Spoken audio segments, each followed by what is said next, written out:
questions.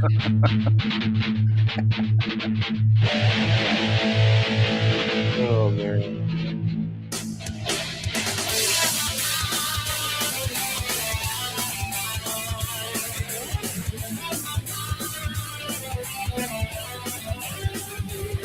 But we're on the screen. We're on the screen right now. They can see us. Yeah, they can. 32 years after the TV show on Cartoon Network was canceled, the Radical Squadron can make a comeback with your support. Welcome to the Kickstarter campaign for SWAT Katz, the first ever comic titled MegaKat City Has Fallen, taking place exactly where the TV show has left off. 32 years later, we finally get SWAT Katz back, and I'm here with my co-host Peter Orchard and Stanley Orchard to talk about the legacy of SWAT Katz. Let's go. What's going on, guys? Did you guys grow up? We can't even hear you, Peter. What the fuck? Why are you? Yeah, moving? your audio went down for me too. In the chat, does the audio sound good? Can you guys please give us a heads up on this? Because my audio just went to shit all of a sudden. Your audio sounds great. You're good to go. I'm muted. I don't know how it's muted. Every time we try and do a good stream before the show started, that was so close to being the most just wonderful intro, Jake. It really was. You were right there. I know. Yeah, dude. What's up with that? It's because before the show I was talking and you muted me. Y'all do that to me all the time. I remember to you don't hear your bullshit. I got one hand on the mic. That's all I can do. I get muted all the time. That's what you get for bullshitting me, fucking gaslighting me about my lighting. You fucking yeah. I said the lighting looks great, but you were like, "Oh, fine.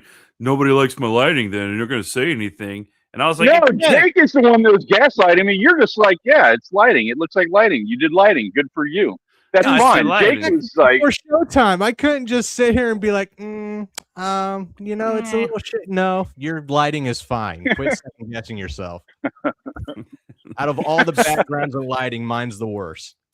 SWAT Katz! Woo! Now you can hear me. That's what I'm saying.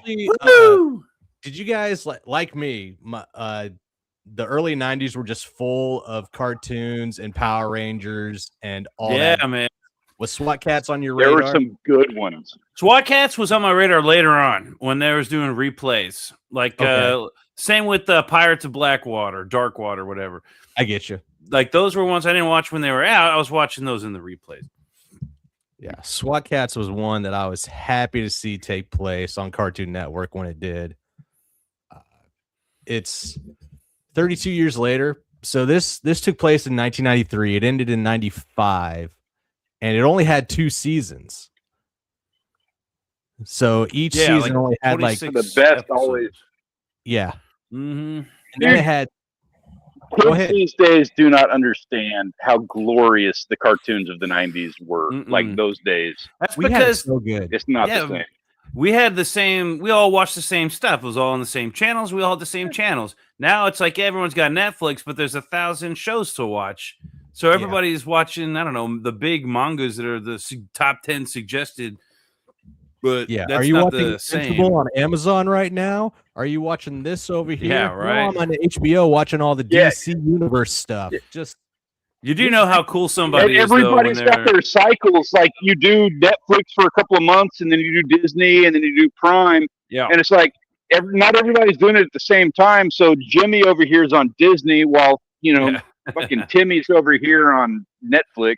Yeah, so I say, hey, I've been watching Invincible. Ah, you're on. You got the Metro PCS. You're on. Is that Apple? Whatever phone service is giving you free Amazon these days. Shoot, Amazon ain't giving nothing free these days. No, but Metro more expensive. SWAT Katz, dude. Hey, I was looking at this online. Have you seen the 4K remastered version of this? I have not. All right, we're not going to play it because I don't want you to get like channel struck or copyright struck or whatever. But right. I have it. I have it here. Check this out. I'm already worried from the intro music that I played that we're going to get struck. So Well, I'll like mute it, but just so that you can see the clarity. I was sharing my screen, and then we can get back. I was looking at this, going, "What? I've never seen like a classic cartoon look this crisp." And then I'm like, "Oh, they remastered it in 4K. I didn't know they were doing that to cartoons." Right.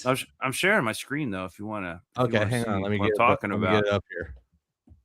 Okay, so this is the this is like the. Let me get back to that SWAT Katz intro right here. There was like one in particular panel. Oh, come on. Now my computer's gonna like dude, that's crisp, man. You can like really see, and some of the actual cartoon, you can see like the pencil, like or whatever they use. You can see like the, it's not like a perfect line. It's like all scratchy and shit. I don't know. So I was excited about that. What's really interesting is that they had 2 animation studios work on this, right? And what happened was that the first 4 episodes of season 1 was done by one animation studio, and then the episodes after into season 2 were done by a secondary animation show. And in the second season, got way more anime feel to it. So it's darker. It's got a little bit more crisp lines, a little bit edgier look. Was the perfect look for the SWAT Katz, in my opinion. That's pretty cool. I didn't get that far. I mean, I don't remember the difference. I have to go back and rewatch them again. It was kind of go ahead. I was just going to say, like, I kind of experienced that with X-Men 97, the first season, when the new one came out. Went and rewatched the old ones, and there was a switch over like halfway through the series where they just went gritty with the animation style. I don't know like what the thing was behind that, but I see that, like, I hear what you're talking about, and it just takes me back to that X-Men cartoon and what happened with that, and it makes me curious about what's going on here with, like, especially with the 4K upscaling. Well, Turtles did it too. That the later seasons in the Turtles like almost completely different. Yeah, season 7. I didn't like it. I did not like 6, 7. Yeah, because you said it. Because of Batman, they allowed it to take place. Like because Batman the animated series, we were allowed to get things a little bit darker with our cartoons. So from season 6 to season 7, you saw that transition to the darker anime style, where it wasn't just the bandanas with the white eyes. Yeah, it had that green slits of, like, the eyelids. I didn't like that. I thought it looked weird. It's a cartoon. It does blend into the next series though. That later one that was kind of anime. Right. It does kind of blend into that. Just a little bit. But yeah, the same thing happened for SWAT Katz in between the first 4 episodes, and then transitioned after, and then second season they just ramped it up. But there's a lot of history that goes into SWAT Katz, and not just, it was an awesome show, dude. Like, this was one of those shows that didn't really like sit on those after school specials, This one was just like full on action, quick 20-minute story to close out the end of this episode. I loved it. This was great. This character right here, his name's Razor, and his that's his alias when he's one of the SWAT Katz. As a junkyard dog, he's known as Chance. So him and his teammate Chance and Jake are Razor and T-Bone for the show. So this is T-Bone, Chance, and then the skinnier, shorter one's Jake, also known as Razor. Do I get a shot at him? I absolutely. So what you're basically saying is that anybody who watched the Cats movie, they should probably watch this for some real. Well, there wasn't a movie. It was just 2 seasons. I mean, like the one with the movie with the recent one that was the CGI disaster. Oh God, dude! If you want, yeah. So that goes into the history. So after it's all Ted Turner's fault. I blame that bastard. What CGI movie? What was that about? The play that they did on the movie version of, where they blamed the CGI team for the disaster because it looked awful, but it turns out the CGI team was like doing crunch culture like nobody's business and wasn't able to do what they can do. Mm-hmm. They made a CGI version of this cartoon. No, of the play, Cats. The musical. Oh, Cats. Jesus Christ, you're ruining the fucking joke, Peter. Get online here. I thought we were talking about smile and laugh, and we'll move on. Well, let's just move on to Darkheart then, or whatever that. What is that called? Ironheart. Ironheart. Good God. Let's hit up the chat real quick, see what's going on down here. We're 10 minutes in. We might as well get to them, right? Yeah. And, let's see. Oh, shit. Kevin Rodatelli, one of the writers for the new comic book over on Kickstarter, says, thanks about our book. So appreciated. Hell yeah, man. Hell yeah, man. Yeah. I wrote back to him earlier. I said, it's not a problem at all. A huge fan of SWAT Katz when I was growing up, and I can't wait to receive the book because I did back it.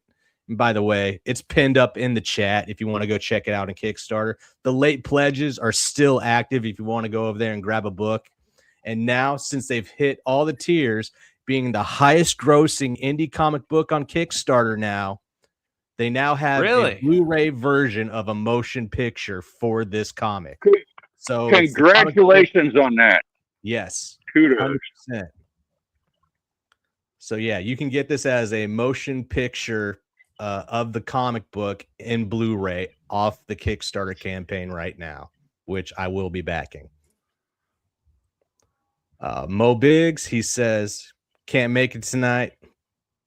That's just ridiculous. Come on, dude. What is up with this? I'm trying to put it on tab. There we go. I got the Kickstarter right here. What's up, man? Dude. So that was for Revolution. That's a different campaign that took place. Oh, I was gonna say, like, I know I've seen stuff get more than that the much. one you want is called SWAT Katz. What is it? SWAT Katz End of Mega City, I believe is what it's called. All right, hold on. Kickstarter, I'll pull it up. So there's two comic books. Do they have this one in there? No. So what happened was they did a Kickstarter campaign back in 2015, right? And that was for SWAT Katz Revolution. And they were wanting to produce like a 70-minute film, right? But they only raised about $141,000 for that.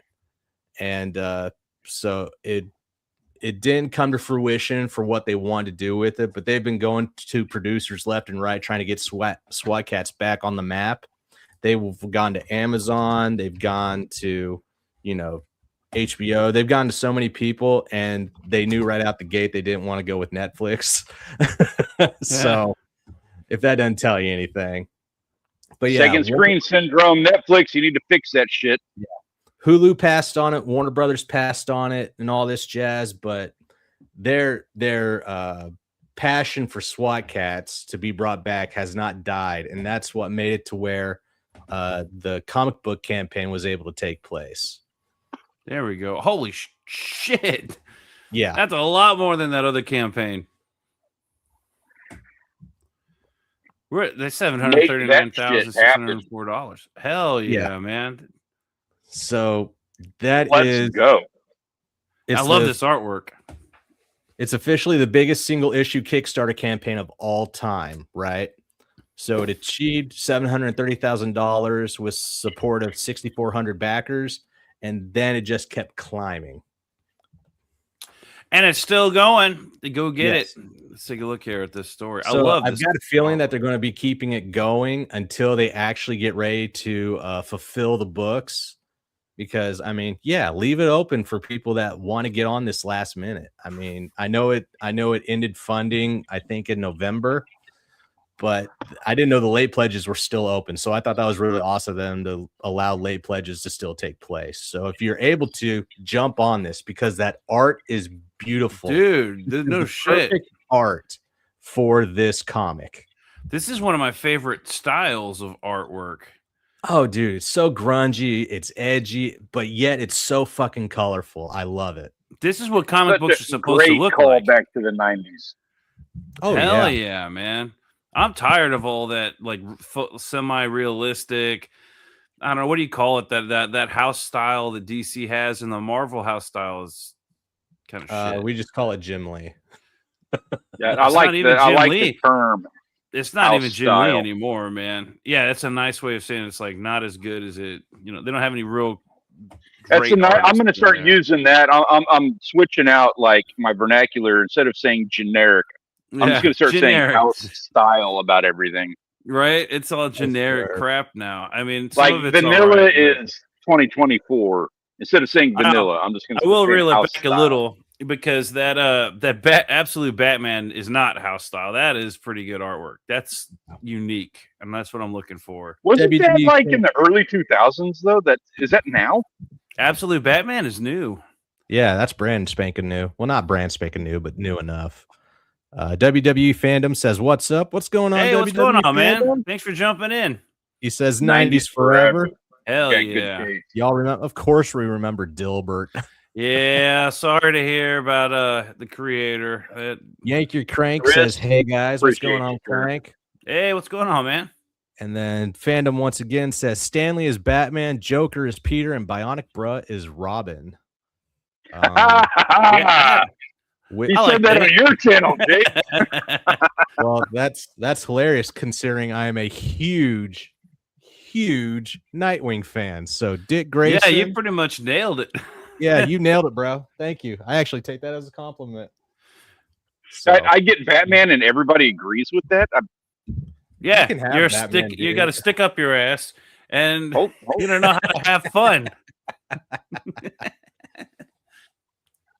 Plus, everybody knows Batman loves Ironheart, and so, no way. I get together with a chick that dresses up as a cat. I mean, I am the ultimate furry. Yeah, and then you get drugged out by Talia al Ghul to have a kid, and just all sorts of calamity happens to you. My back hurts all the time. I mean, it's pretty fitting. Yeah, but I get Harley Quinn sometimes. And when she's not fucking lesbian and about. Yeah. That's the most depressing thing I've ever heard. I guess that would make me kind of a cuck, wouldn't it? Yeah. Stanley breaks in Catwoman, but Bane breaks Batman. Say la vie. Hilarious. Dude, this fucking artwork is so cool, man. Look at this shit. This is the perfect artwork for this book. So great. And a lot has taken place with the dude. With 700,000 under it. That was their last stretch goal, was 700,000. That's what allowed the animated dialogue and dynamic action to be added to the Blu-ray of the motion picture for the comic books. So I thought that was great. 40-page over. Oh, that's right. We did look at this before. Mm-hmm. It was 40 pages oversized, right? That's like that. Yeah, it's a big boy. You call it, that magazine size. Yes, that's cool. I love those magazine size books. And what's really cool for the motion comic that's going to be on Blu-ray, they actually got the voice actors of Chance and Jake to come back to be the voices for that motion. That's cool. Hell yeah. Nice. Classy move. Nice touch. What is this super 64-page premium book that will remain exclusive to Kickstarter and not be offered outside this campaign? Grab it now. MegaKat's #1 comic story plus over 20 pages of exclusive behind-the-scenes content in a hardcover. That's cool. Yeah. Is that a tchotchke? Is that what you call a tchotchke? No, this is just it's another version of the book. You can get the comic book, or you can get this hardcover book that's a little bit bigger. It's gonna have a lot of extras in the end of the book. A couple extra pages. I got the hardcover. It was no question.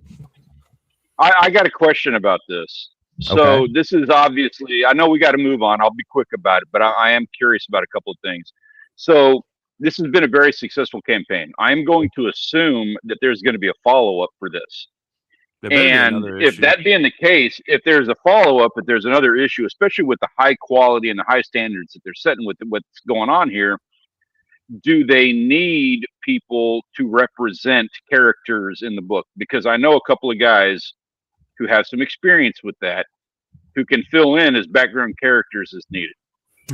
Like dead bodies and shit. Dead bodies, if you need, with their asses in the air. I could do that. Yeah.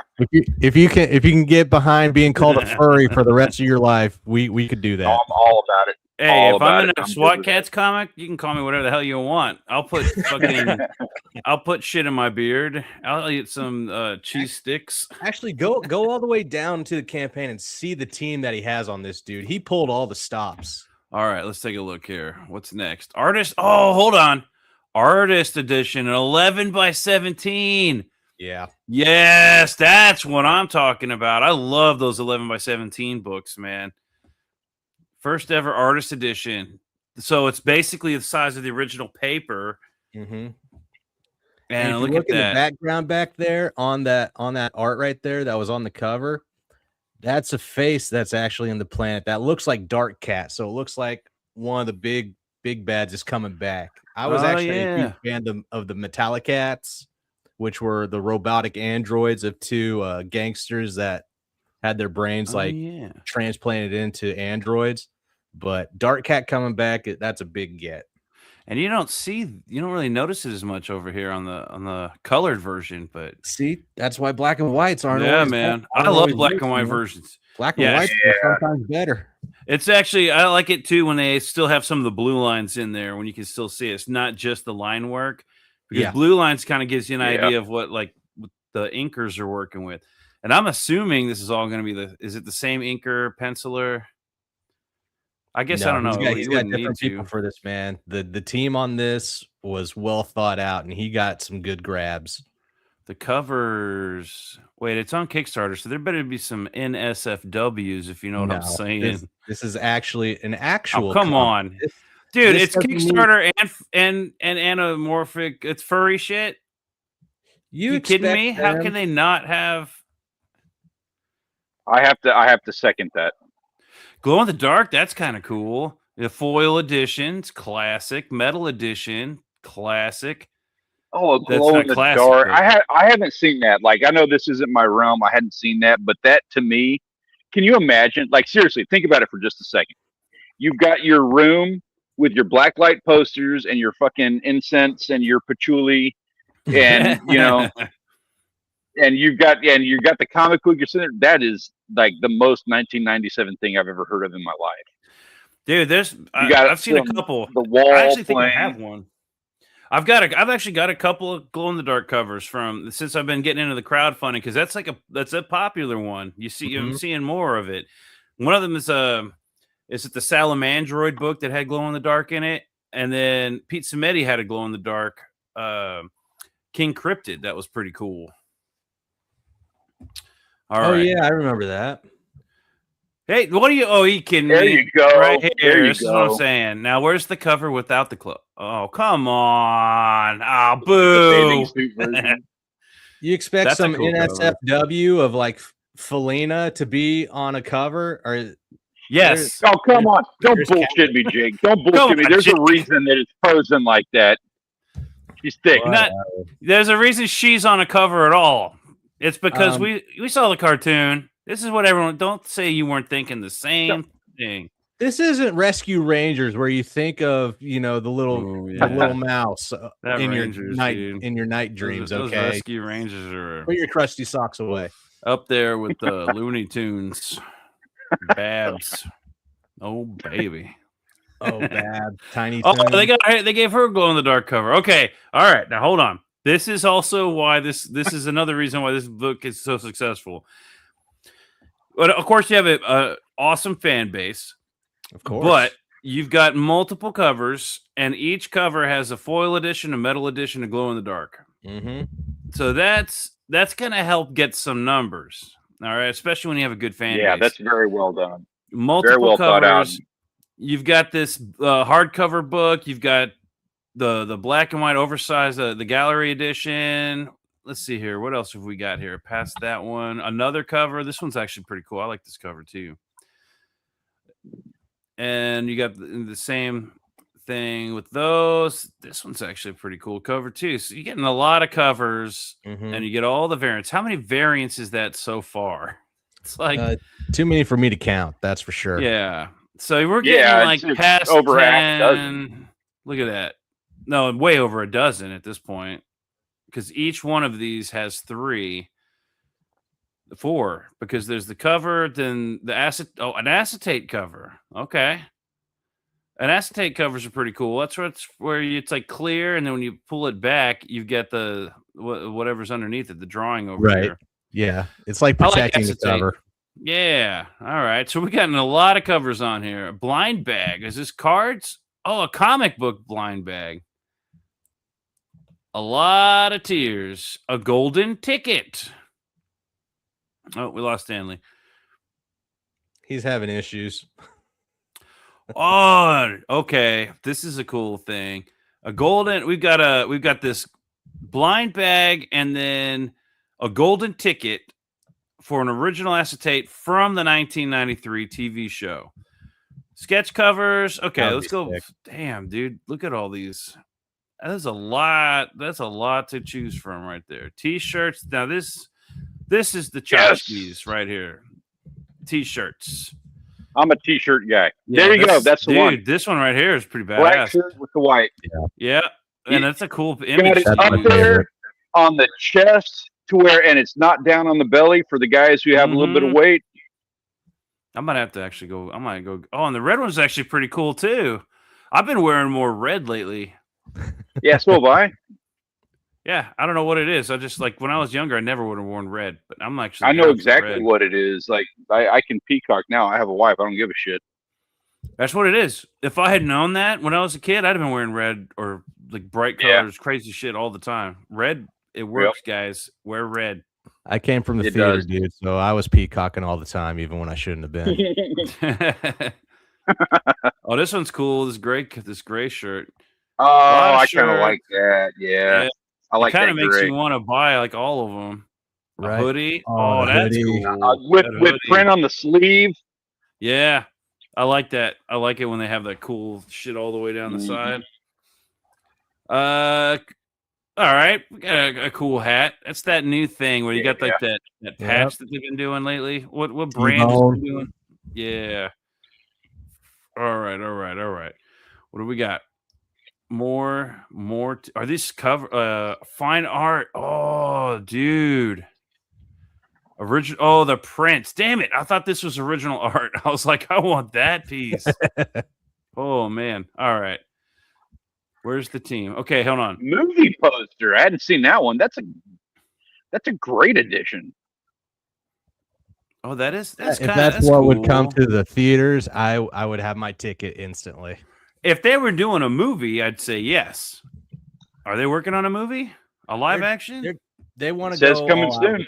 They want to do movies. They want to get back into the television. I mean, SWAT Katz died way too early for what these guys had planned. There were still 3 fully thought out episodes that never aired that were ready to go, and they got cut short because of Ted Turner. He wanted to go Captain Planet with everything, and he said violence will not be part of what I'm doing here. And so SWAT Katz was taken away from us.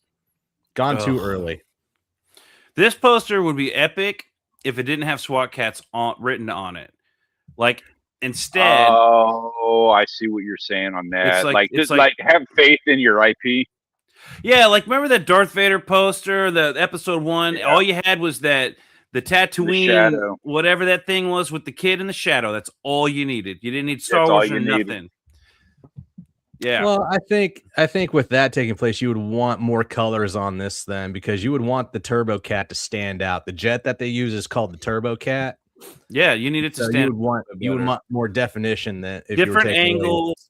And then if there's like identifying marks, you know what I mean, that make it obvious that it's that jet. Yeah. And then of course I like the iconic thing. With the cat with the tail in the background, like okay, so they're cats.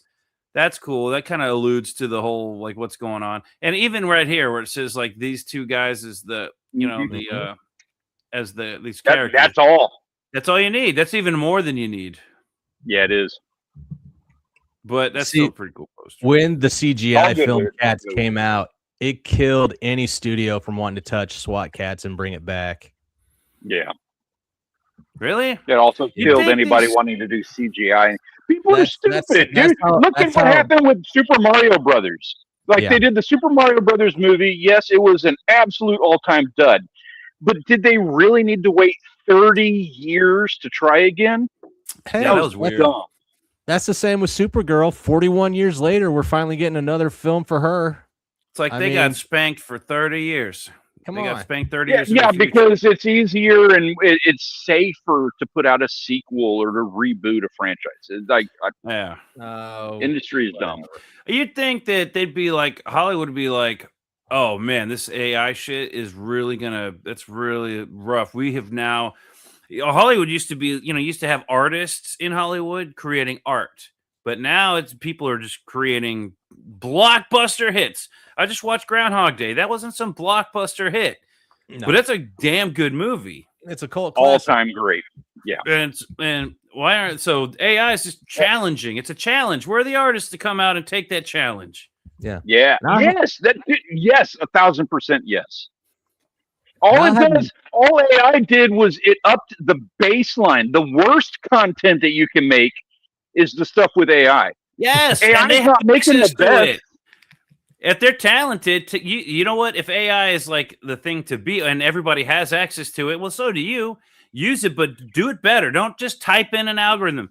Do what you got to do to use AI as like your assets or your inspiration or whatever, or don't use it at all, because you know what? The best movies were old movies, right? Not even modern movies. Yeah, they're blockbusters, some of them, but we'll see. And if in another 10 years you can stomach any of the Marvel movies, because to be honest, as much as I love them, it's hard to go back and rewatch Iron Man 1, 2, and 3. And Captain America I can still watch. Oh, like it's still the Incredible easy for me to Hulk. watch first Iron Man.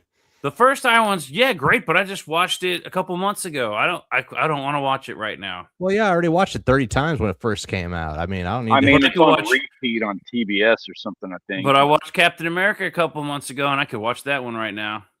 I could even watch Winter Soldier, because I love Winter Soldier. Winter Soldier's great. Black Widow tried to copy it so bad. Let's see. Crank says, I just saw the trailer for Masters of the Universe today. See, why is He-Man keep on trying to be brought back when we have SWAT Katz right here? Yeah, man. We're going to have to talk about He-Man, because that's definitely on the docket, because, that trailer did drop. Kevin Smith There's ruined a lot it. to say. There's nothing to be brought back. That's exactly why we have to talk about it, because this trailer dropped.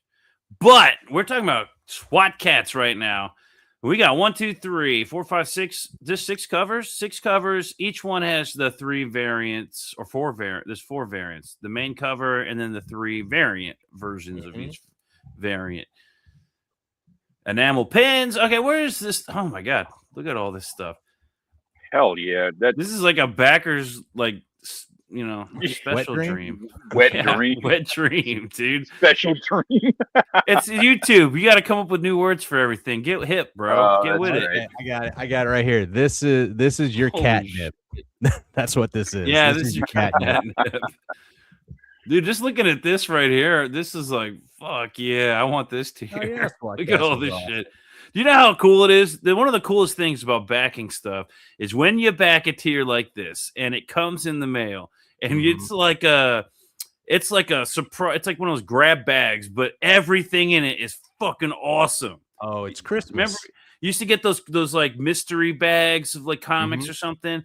But then imagine if like every single one of them was like a fucking collectible, like awesomeness. And it came with stickers and everything. I don't know, man. I love opening up a box that has just everything in it. Right. It's totally worth it. God. All right. Where's our creative team? Way down there. Creative team. Studio Mix. Way Creative down team.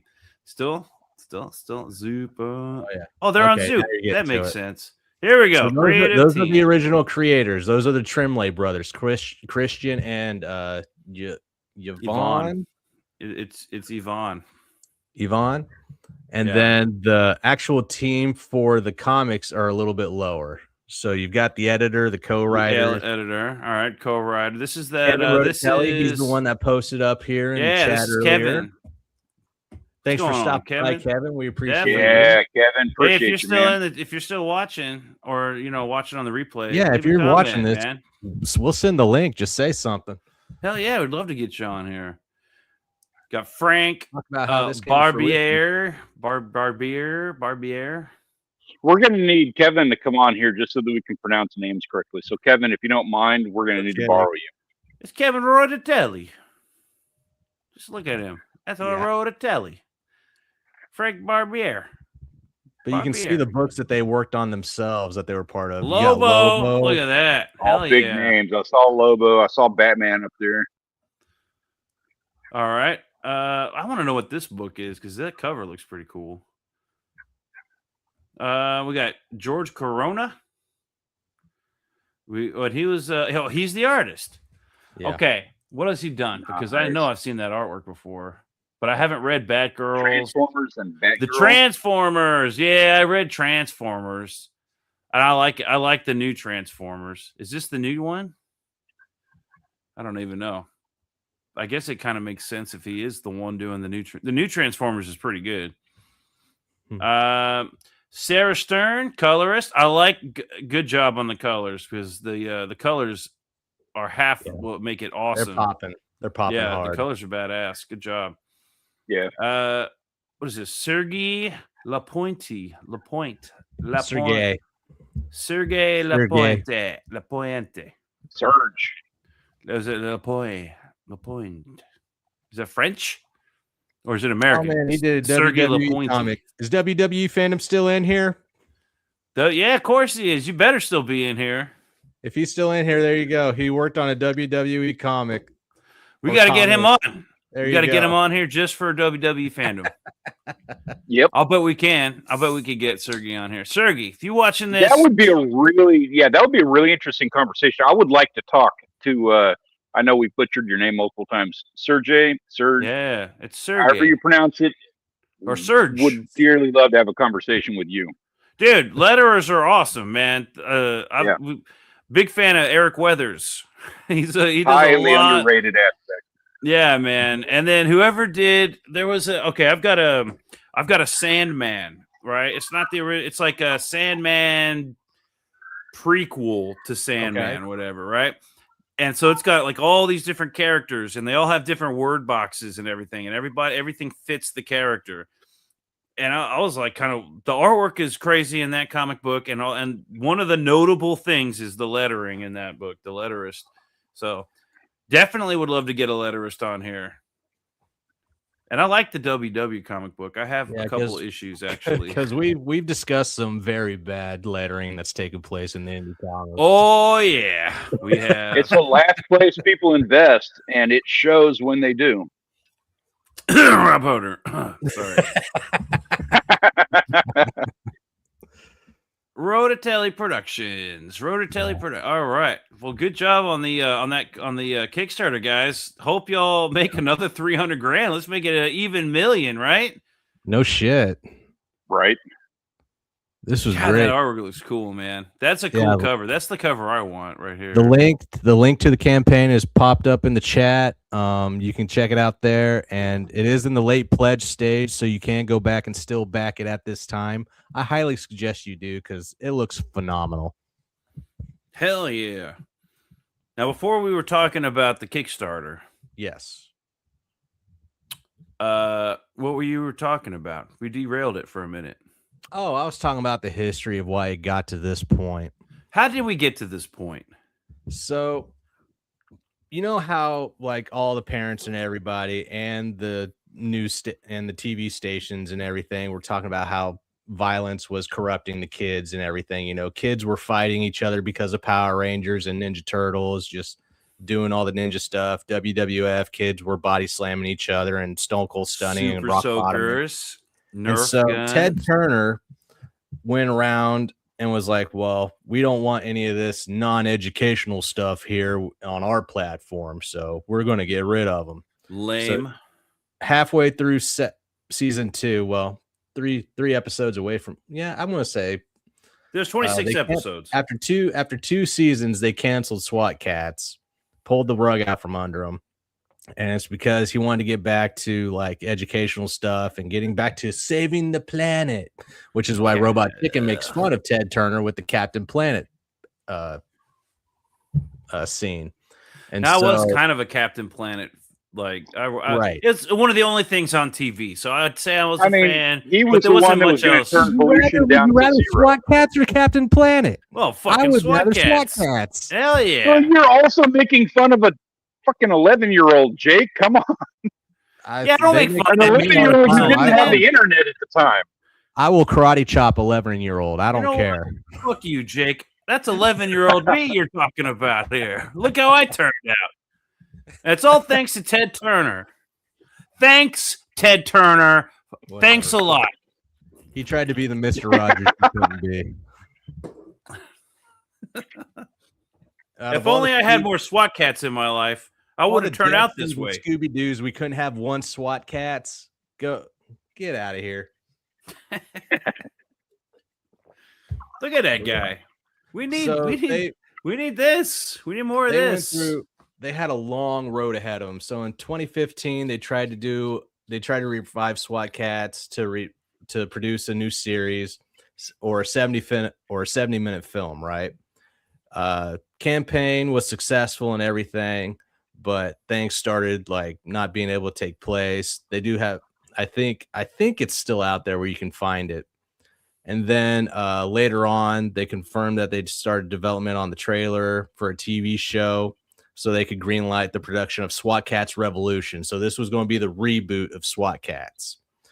And then that went away because of the Cats film. So no company was wanting to touch it. Like I said, Hulu passed up on it. Warner Brothers, Netflix, Amazon didn't really have a place for it. So they were just like trying, but the door kept getting slammed on them.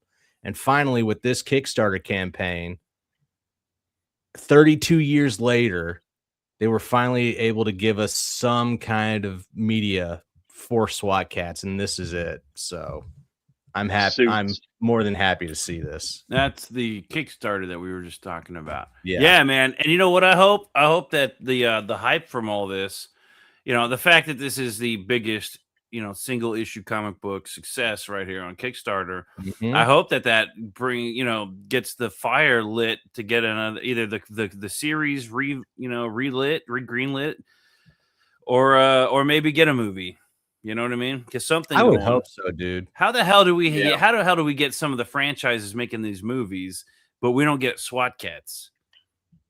Dude, why do we have He-Man back? Why do we get an Inspector Gadget movie and not a SWAT Cats movie? We had our Inspector Gadgets, and we don't talk about those. That's what I'm saying. That's the movie the point. That's the point. We got that, but not a SWAT Cats. Not SWAT Cats. It was Ferris Bueller, so there's that. Yeah. I mean, yeah, for a generation that didn't know who Ferris Bueller was. What's going on, Scribe? What's going on, man? Right. This is the Blu-ray for the motion picture comic. So for the motion capture of the comic in Blu-ray, and that they got the voice actors from the original show to come back and play T-Bone and Razor. That is just top notch. Did you back this one, or is this like an extra, or is it something they're about to make? Hey, with the late pledges still taking place, I get paid Friday, so we'll be seeing this. This is available on that campaign? Yes. Oh, it's not like an add-on. It's not like a stretch goal. No. Okay. It was a stretch goal, yes. When they hit So- 700,000, they were able to do this. Oh, but I guess if you had already backed it, or no, stretch goal was to make it happen so that you could then Right. purchase it. Okay. Right.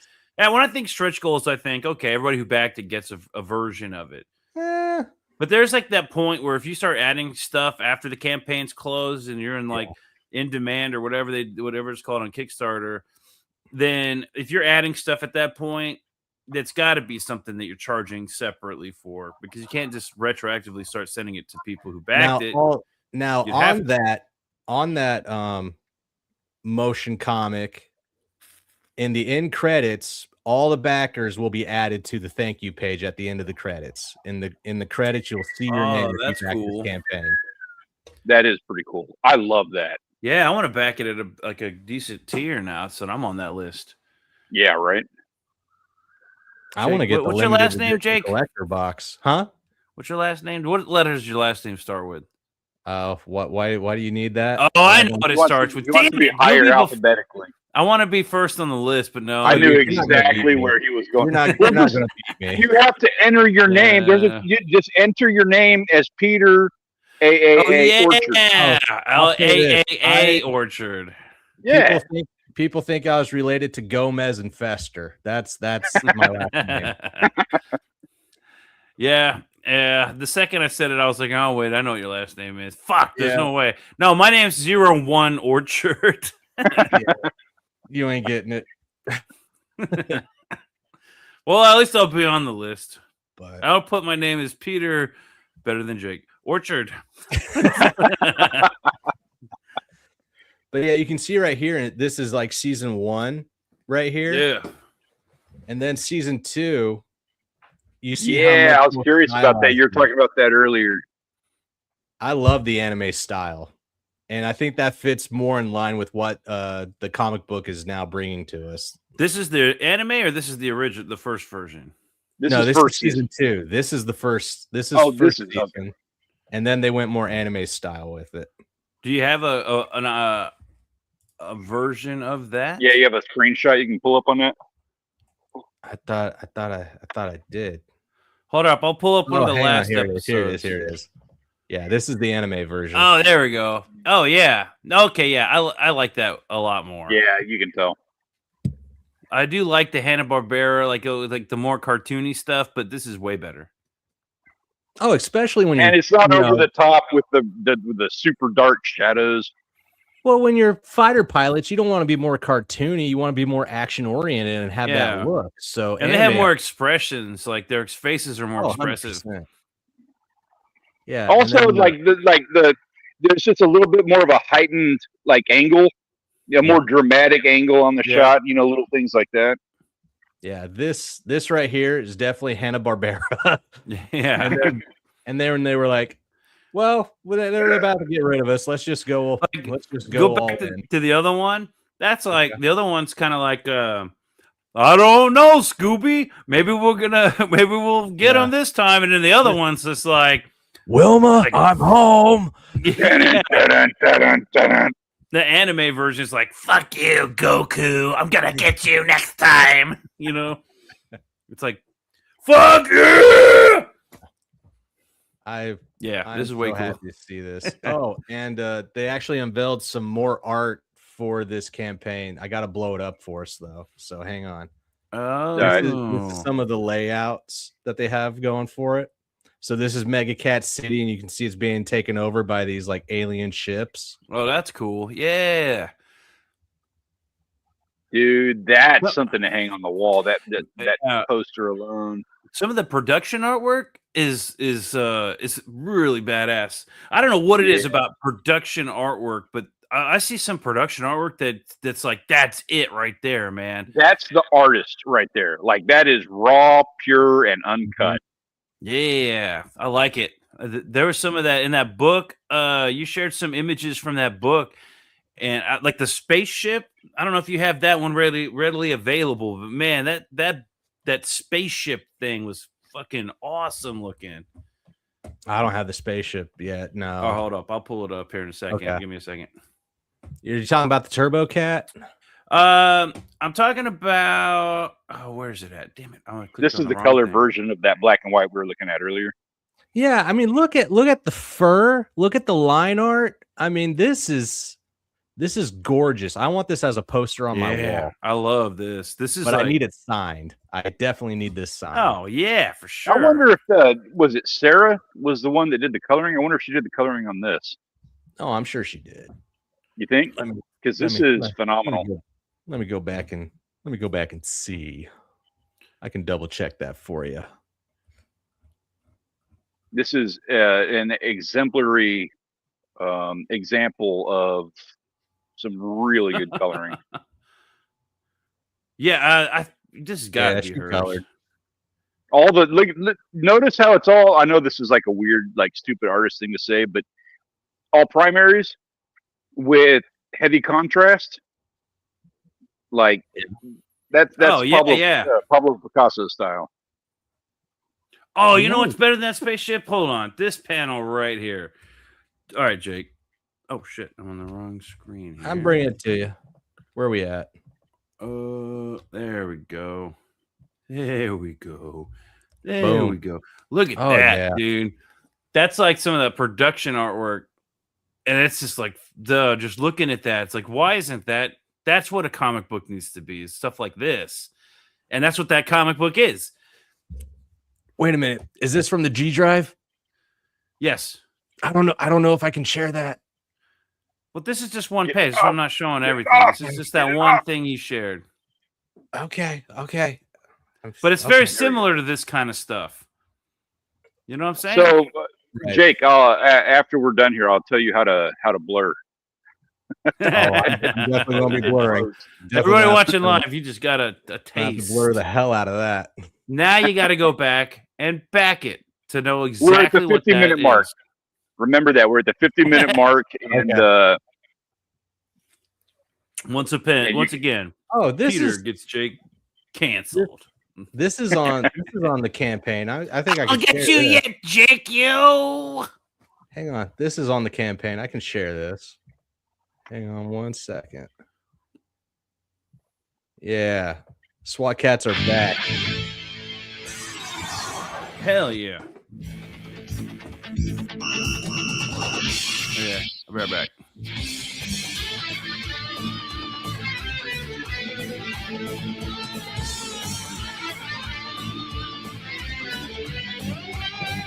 I get struck for something that was on Kickstarter, I'm going to be very upset.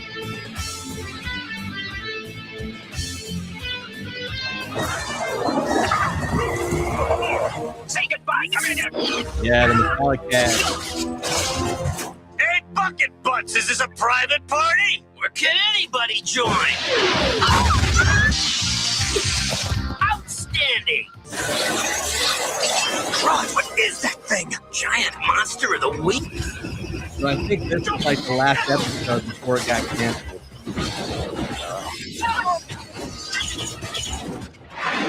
at the time, this was as good as it was going to get. Yeah. Scrambler missiles locked and launched. Power short circuit. It's everything made of metal. Maybe the mega laser will stop it.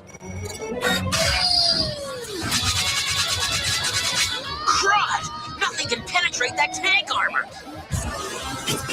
Hang on! I'm gonna mess this baby up. Is it, Razor? Just how Blast the fluid doorway. the second season was insane. Hang on. This right here is the epitome of everything 90s. Like this, some Pop-Tarts, Kool-Aid. Oh, yeah. Hell yeah. Mom, I want my Dunkaroos. Coke Damn, Zero, that's badass. or what was not Coke Zero? The RC, Pepsi bro. Clear, Pepsi Crystal. Yeah, Pepsi Crystal for some. RC for men in the making. RC, yeah.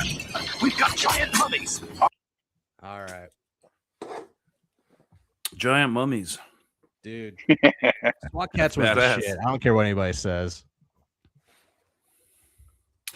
Yeah, dude. I had forgotten about SWAT Katz, so it's kind of nice seeing all this coming back. You know. Oh, dude. as soon Yeah, I as got a saw- little wash of nostalgia on me here. Yeah. As soon as I saw a glimpse of a campaign taking place, I was like, I'm checking this out. And then I saw how legit it was. There's no question I was going to back it. Yeah, man. We need more of this kind of stuff coming out. yeah. You know. 100%. Yeah. Imagine if they had done, I don't know. Well, they don't need to now with like He-Man. Before Kevin Smith and all that bullshit took place, imagine if they had done a campaign or something like this to get the fans rolling in before they, do something terrible with the franchise. Well, you don't really I see think Kevin Smith needs to do a Kickstarter. But not for that.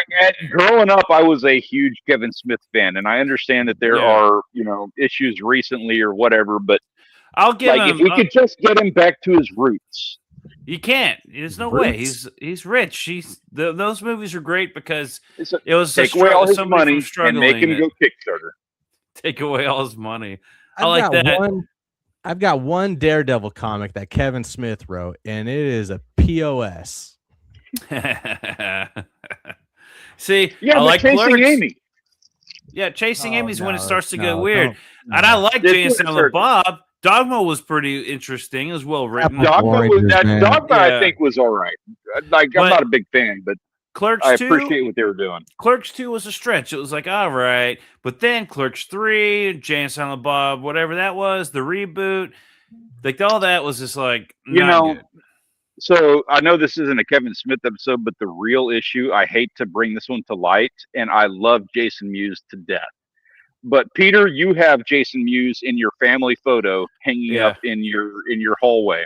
Yeah, so I love me some Jason Mewes. Like, I hold him in very high regard. That's not a joke. That's for real. Peter does. But Jason Mewes is the problem with Kevin Smith.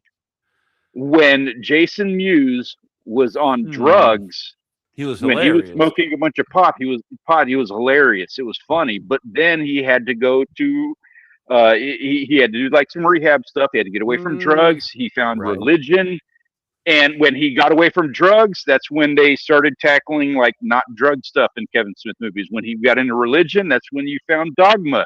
When he started getting trying to be a real actor, that's when Kevin Smith movies became like real actor movies. Like, Kevin Smith was following Jason Mewes the whole time. I Not guess, to saying I don't know want if I'm him all gonna put drugged it all up on and him. messed up in life, but like Kevin Smith movies follow Jason Mewes' life verbatim.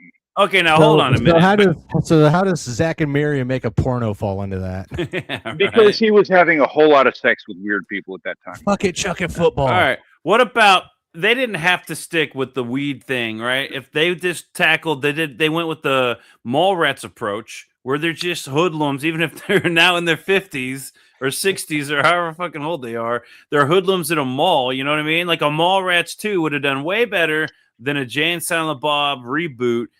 You know what I'm saying? Like, do something where they're like, they're not running the stores in the mall, and Jay and Silent Bob are still fucking swinging around with a fucking bat. You get that Batarang or something. Bill and Ted movie that took place 30 years after it was relevant.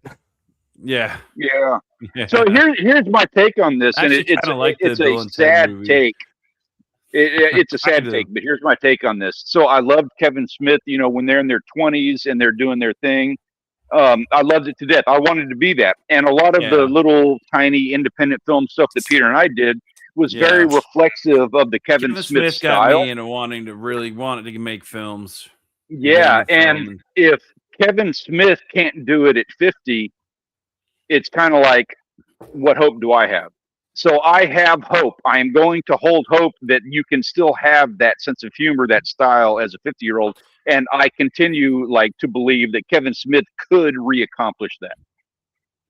Yeah, but I don't necessarily agree with you that it's all Jason Mewes' fault. Like, and I think he's a cool dude. Definitely. No, it's not. It's not. It's I Kevin wouldn't Smith change is the anything. writer. I don't want him to be on drugs, and I like him being like he found religion, and I love everything. Yeah, I love the stuff that he's doing an on actor. television now. He's an actor. If his role is to act silly and with like a boner and to go hit on women, that's his job. They can go do that. It's not going to affect his delicate sensibilities. You know, there's more to him. Not a whole lot more to him than drugs, but there's more to him than drugs. And even if they have to talk about drugs, you know what I mean? Like, so what? You're an actor. Fucking get over your crybaby shit. This isn't real life. This is a movie. Do it. Just fucking do it because your fans want it. Or don't do it at all. That's what I'm saying. It's the same issue with The Offspring. Ben Now used to always say, and I believe this, Offspring is a rad band. I'm a punk rock aficionado, and I love punk rock in the 90s, and Offspring, early Offspring stuff was really rad. But then they got famous and they made a whole lot of money, and you can't really do punk rock when you're, living in your nice LA homestead thing and bitching about living on the streets or whatever. It doesn't work like that. Offspring, you want a good Offspring album? You need to kick them out of their house and send them back to the streets. I feel the same about Kevin Smith. He needs to get kicked out of the house and put him back on the streets. Exactly. But that's different than saying there's Jason Mewes going on a religious. Jason Mewes needs to get kicked out of his house and go live on the streets. And Jason and Kevin Smith needs to join him. And they got to go do a few drugs, the cheap ones. Yeah, but need to do some no, deep it's drugs, too and they late. need to live in an apartment with 5 other dudes, and No, and that's where the stories come from. in the words of Offspring, you got to keep them separated. Yeah. And it's too late now. Like there's no point in them doing all that because it's too late. If Kevin Smith, he was a decent writer, and if what you're saying has any merit to it, that he's following Jason Mewes around, then he was inspired by Jason Mewes' drug habits. Go find somebody else to be inspired by. Write the damn movie so that you two can act again. But at this point, they're getting old and they're not as entertaining. I think that's also part of it. They're old. I can't believe that, because if he can't do it old, then I can't, and I refuse to believe that. The movie with Bruce Willis and John Malkovich called Cop Out. Did you enjoy that movie? I didn't see that movie. I'm not familiar with it. Okay. Well, there's a reason. It was a Kevin Smith film. Yeah, I didn't know that. Oh, he had a good one. What was that horror movie that he did that was like highly underrated? It was just a couple years ago. No, I didn't see that one. I thought you were talking called? about that old movie where there was like the murderer, the psycho killer. It was like before Clerks. No. That was Drawing Flies, not that one. I'm talking about one just a couple years ago. I don't know. It was in the middle of his mediocre stage, which is where he's at right now. I am familiar with that one. I never saw it. Wait a minute. That's a Kevin Smith film? That's a Kevin Smith film. Well, he had a lot of those weird. He got into he ended up in that. I forget the name of that. But who was that director that took over in Island of Dr. Moreau? Like the director that took over was that generic director that they just loved to plug in the stuff because he could just get shit done. But nobody can pronounce his name. Filling in, and Kevin, they don't remember the name. But Kevin Smith has fallen into that role where he's just like, yeah, give me $3 million and I'll make the movie for $2.7 million. You'll save money with me. Like he's a very safe bet making movies. Well, also he'll play ball with whatever politics, like he will. Whatever politics, but that He-Man shit. I'm sorry, dude. Like that upset me when it's the Star Wars. I'm not familiar with it. So what happened with He-Man? Because I'm not familiar with what you're talking about. All right, so it starts with the Star Wars thing and the crying, or I don't even know which happened first, but I'm pretty sure it was like the Star Wars. He's like crying, getting people all hyped up for Star Wars, and then it turned out Star Wars was dog shit. All right, and then he's crying over who knows what. He's just trying to get clicks. The He-Man thing was a problem because he was like, "Oh, I'm the biggest He-Man fan. I'm so stoked that it's going to be that we're doing He-Man. It's going to be everything everybody always wanted." But then script leaks started coming out, and I who was it? Was it Clownfish or somebody had called it out and said, "Look, we're hearing this is going to be a She-Ra movie. They're basically going to sideline He-Man and make this a girl power show. It's going to be woke." And so, but then Kevin Smith came out and said, no, it's going to be super He-Man. You're going to love it. It's going to be all He-Man all day. And basically lying to everybody. And guess what? It ended up being the She-Ra show. You know what I mean? Or whatever, the Tila show. Who was it? It was definitely the She-Ra show. She-Ra. And so he got sidelined. That's the Revelations or whatever it's called. It's the Kevin Smith He-Man, and so he got sidelined right at the beginning. Can you pull up a screenshot of the Kevin Smith He-Man? This is it. Oh, He-Man I didn't even know this existed. So He-Man actually was badass in the moments that he was there. Like he was like super He-Man. It was fucking awesome. And then they sideline him and Skeletor, and they send She-Ra on a lesbian quest to discover herself or some shit. And so then everybody who was like accusing him of saying that this is going to be a fucking She-Ra movie or whatever, then they were all justified and that he had been lying to everybody. So that put a real sour taste in everyone's mouth.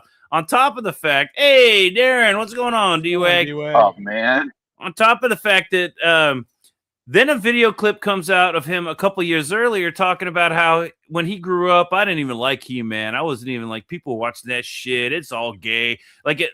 Turns out, well, okay, obviously not a big surprise to anybody, but it's just icing on the cake. He hated He-Man to begin with. And so it's all bullshit that he was like claiming to be a super He-Man fan, but wasn't. He is telling it's going to be everything everyone wants, but it wasn't. When they called him out on it, he said, no, you're wrong, and I'm going to prove you wrong. And then it turns out they were right after all. Like, it's just one lie after another, man. On top of the fact that he's crying his eyes out for fucking C-3PO in that fucking latest Star Wars movie. It's like, bro, man, if you could lose all respect you had from your biggest fans, that's how you do it. Oh, yeah. You build an entire career. If you saw how he was reacting to every movie that was coming out, didn't matter what it was, he would say how awesome it was, even if it was dog water. And you could tell he was a paid shill. Yeah. He's like, his whole fandom, right? His whole career is based off of his fandom and being hyped about shit. And so, like movies, like his movies, just comic books. Love comic books. Love Star Wars. Big fan of Star comic Wars book TV show. So naturally, when a Star Wars movie comes out, he's got to go see it and comment because he's a big fan. His movies prove it. Well, and he's crying because it's so amazing. And then you go see the movie, and you're like, "That's what you fucking cried about." And then it's like, well, let's talk about He-Man, guys. It's remember He-Man, and then he fucking let us down again, and then put out that, and I don't hate Kevin Smith. I'm not a Kevin Smith hater. I'm disappointed, man. I was a big fan, and I just feel like you're fucking lying to me, dude. And if you're getting paid millions of dollars, then good for you. Pat on your back. You just slapped all your fans in the face for a couple million bucks. It's the same. It's the same with James Gunn saying that he's a huge Superman fan, but he has no idea what Clark Kent's middle name is. I don't know. You can't call yourself a true Superman fan if you don't know Clark Joseph Martha. No, it's Joseph? Yeah, his middle name's Joseph. Will blow me down. Yeah, that kind of changes things for me, honestly. Of the character or at least the IP. Jake, I kind of wish you didn't tell me that. Yeah, I kind of lowered my opinion of Superman just a little bit there. His middle name was way cooler. It's Clark Kent. Now I know it's Clark Joseph What Kent. are your guys' middle names? Going to William. talk shit about Joseph. My parents double dicked me on my name. It's Peter William. That's two dicks. No, you got triple dicked on that. I'm not going to go into like the naming conventions of why we got the names that we did, but there's a triple dick in there. Peter. Well, what's another name for a dick? William. Let's name him William. And then my other name is Richard. No, I'm just kidding. Richard's not my name. Oh, God. They double dicked me. They double dicked me. No. It's a straight up triple dick. I'm just not selling you out on the third dick, but there's a third dick in there. I'm a whole fucking orchard of dicks over here. Got a whole fucking it's a full forest of them back there. D-Wag, you can clip that one. Triple dick. Oh God. But yeah, He-Man. I wasn't a fan of the first He-Man when it came because that was beyond my time, right? I was Ninja Turtles, Power Rangers, SWAT Katz, Dexter's Laboratory, that kind of stuff. Johnny Bravo. Turtles. That was my area. He-Man, Transformers. That was before me, honestly. I didn't know Transformers. Yeah. I was the Transformers guy. He-Man Transformers was more his era. I was into I watched He-Man, but when it was on, Transformers, I did grow up with some Transformers because he was a big Transformers guy. G.I. Joe was in there. G.I. Joe, yep. Mostly Ninja Turtles, and then that led into X-Men or Batman, X-Men, Spider-Man, Power Rangers. And then when all the VR troopers and all that weird shit, Beetleborgs, all that shit started coming out, I started kind of going like, all right. You got me with Power Rangers. But I can't do Beetleborgs. Sorry, bro. Or VR troopers. But if we're talking 90s, hold on just a second before you get into that, because I recognize this immediately. So if we're talking like 90s cartoons, you can't have that conversation without at least mentioning like the Ace Ventura cartoon. The lowest one on that list. Really? Yeah, that's the lowest one. Yeah, it is. The Tick. Yeah, that's Tick way cartoon? up there. I got Yeah, some it is. above. I got one that's above Ace Ventura, but below the Tick. And Which one? Clerks. The Clerks cartoon. All right, now that's separate because that wasn't like some made-for-TV cartoon. That was a hard and thing it to failed get. miserably, but it was fucking hilarious. It was hilarious at the time, but if you try to rewatch it, it's like watching dinosaurs. It's hard to watch now. But what about Beetlejuice, Ghostbusters? I didn't like them. The Ghostbusters, yeah. Anything on Beetlejuice was actually pretty USA. funny. I actually like Beetlejuice the cartoon. Ghostbusters, it's like I'd rather watch Scooby-Doo, to be honest. What else? We are fucking. Oh my god, yeah. Oh, what was it? The swamp monster guy. The Thing. He had a cartoon on USA. The Tick was good. Yeah, it was. The Tick was fucking awesome. And the live action wasn't bad either. The Critic. Yes, that's a good one. But that was late night though. That was like afternoon. Critic was like that was Friday night cartoon. Yeah. Denver the dinosaur. Denver, dude, I fucking love Denver. Denver was a good cartoon, man. That's 80s though. This one right here could not get into a whole lot more. Denver, the last dinosaur. I'm sorry, I did that. I brought it on. Show me a world I never saw before. Do you guys remember? I can't stand. I remember seeing. Oh yes, yeah. But that was Nickelodeon. We didn't have Nickelodeon at the time. That's up there with Rugrats was way better. I do remember watching this, but Rugrats was better. I'm pretty sure Duckman was MTV. Was it really? Yeah. We didn't have that either. We didn't. So, bro, this looks more like that Nickelodeon shit. Like nah, up there with they had Daria, and some Butthead, and all those things. Like Duckman was. You see, we never had that. We never had access to Daria or Beavis and Butthead or. Is that Peter Chung? Got so excited about what was it? The gosh dang it, Peter! You talked about that comic book all the time, and they had that show on that cartoon on MTV. Aeon Flux. Aeon Flux is one, but there's another one that's that Beavis and Butthead. No. The small girl that had the big hulking bruiser guy with the big teeth face thing. Oh, the Max. The Max. Yeah, the Max. Fuck yeah, I love the Max. That shit was so hard to come by because we didn't have access to it. Okay, now that's true. Although I did sneak over, go stay at my friend's house who had MTV, so I did caught up on all that shit. Captain Planet, sexy. Look at that fucking mullet. Look at that redheaded American right there up front. Any actor of all time could play Captain Planet. Who would you get to play Captain Planet? Oh, that's a good question. I already know who the answer is. There's only one answer. Well, in the cartoon, it was supposed to be Tom Cruise that voiced Captain Planet, and he actually did for one episode. Really? Yeah. Wow, that's interesting. I did not know that. Wow. Look at that face and tell me that is not Richard Dean Anderson. MacGyver. Oh my God! Like I didn't even think that till you said it, and now I can't unsee it. That is modeled after MacGyver, bro. MacGyver, Richard Dean Anderson. I love Richard Dean Anderson. He's one of my favorite actors. That is fucking Richard Dean Anderson right there, man. And I want to see him in that suit.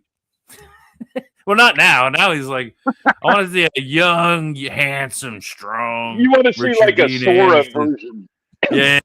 I want to get fucking You want to see Sora the AI to do version of him doing that. You need Peter jump on Grok and do that. Jump on Sora or whatever. Grok to do that. Do that.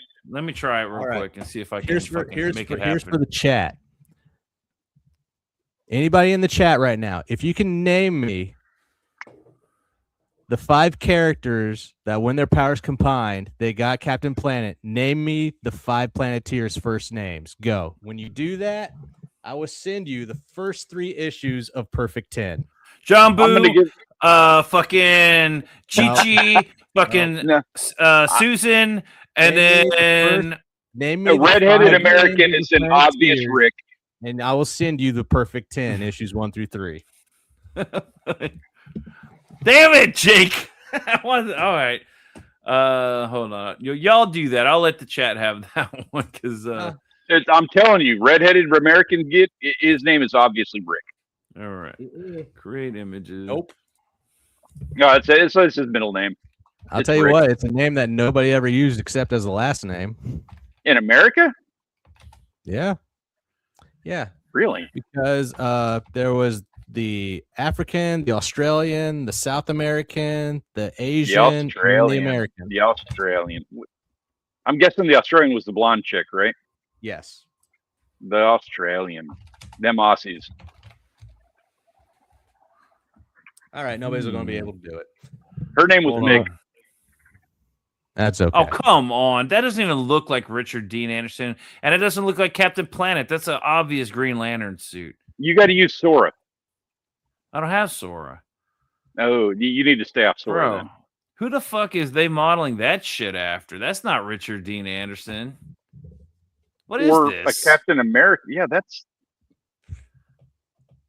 Thanks, whoever directed Grok. Green Lantern Watch did this this. movie. Thanks, Grok.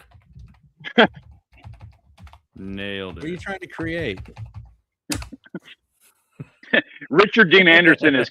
young Richard Dean Anderson is Captain America. I was being Facetious. Oh, But I can't young spell Kurt Russell as facetious. Captain Planet. That'd be good. I was being sarcastic. Wasn't he Yes, I also can- in Escape from L.A.? I can't spell That was facetious. that was Kurt Russell, Wasn't it? right? Yeah. Played Snake? Yeah. Okay. I Yeah, swear. he could be- I don't know could if be I'm the entirely Captain correct, but I Planet. swear that's who that was.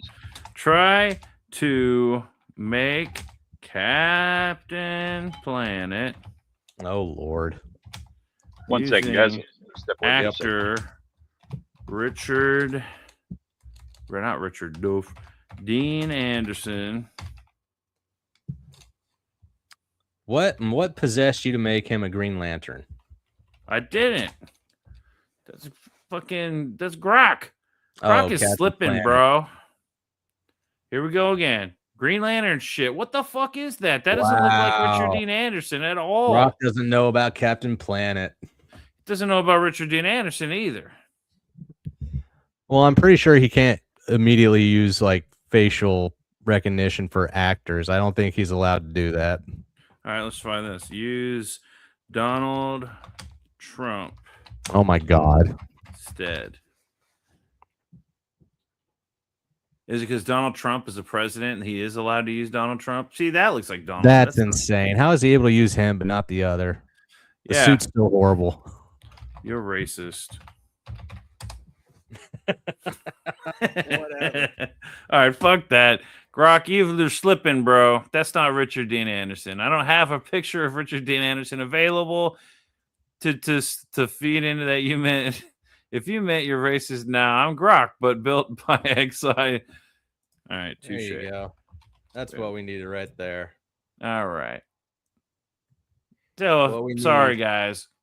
Grok, okay. womp, bom, bom, bom. No, you did that wrong. You definitely have to add the photo. You have to plug in the photo for a reference, but also maybe Yeah. No, wait. That's, I've seen that's this Don one. Cheadle as Captain Yeah, America. this is an actual skit. I've seen this one. I don't even know what to say about that. Okay. Don Cheadle will do You're anything. completely off the rails. Yeah, this was Is a that- skit. That's fucking funny. That's not Grok. That looks like something Grok would do. That's AI. It's No, No, definitely that's AI. real, bro. It's I've Captain seen that Planet. one. Nah, Suit. 2026. That's AI. No way. Really? I'm pretty sure I've seen that. You know, Yeah, you have. definitely AI. 1000%. Did Don Cheadle play Captain? Yes, Captain in Planet. an AI prompt. No way, because I saw that. I swear I've seen that a while back. Try instead of typing in Richard Dean Anderson, type in MacGyver. All right. Duh. MacGyver. You got to spell it right. I did. I know how to spell MacGyver, bro. All right, make. Oh, I love Funny or Die.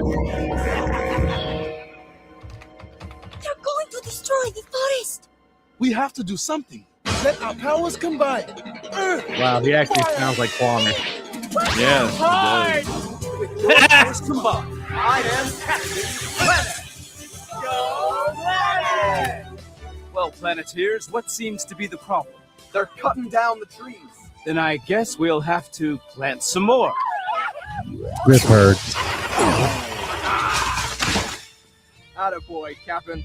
Let's spruce this place up a bit, huh? Okay! Haha. Good is good. Wait, Nathan, leave.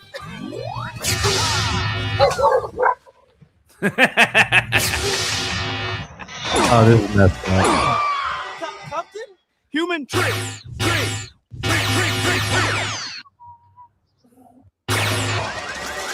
Captain Planet, stop right now! My heart.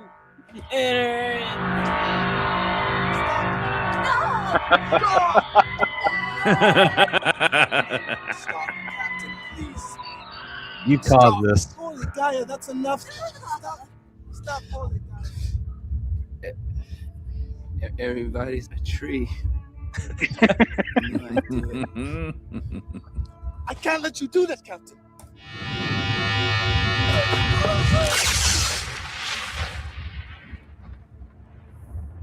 Anybody else want to go green?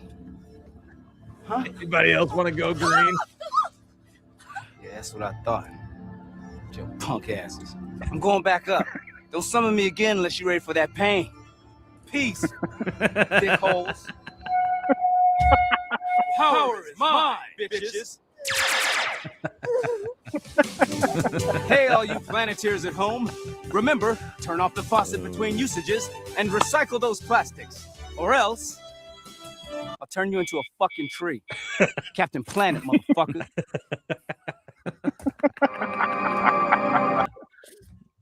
Oh my god. He needs to be a SWAT cat.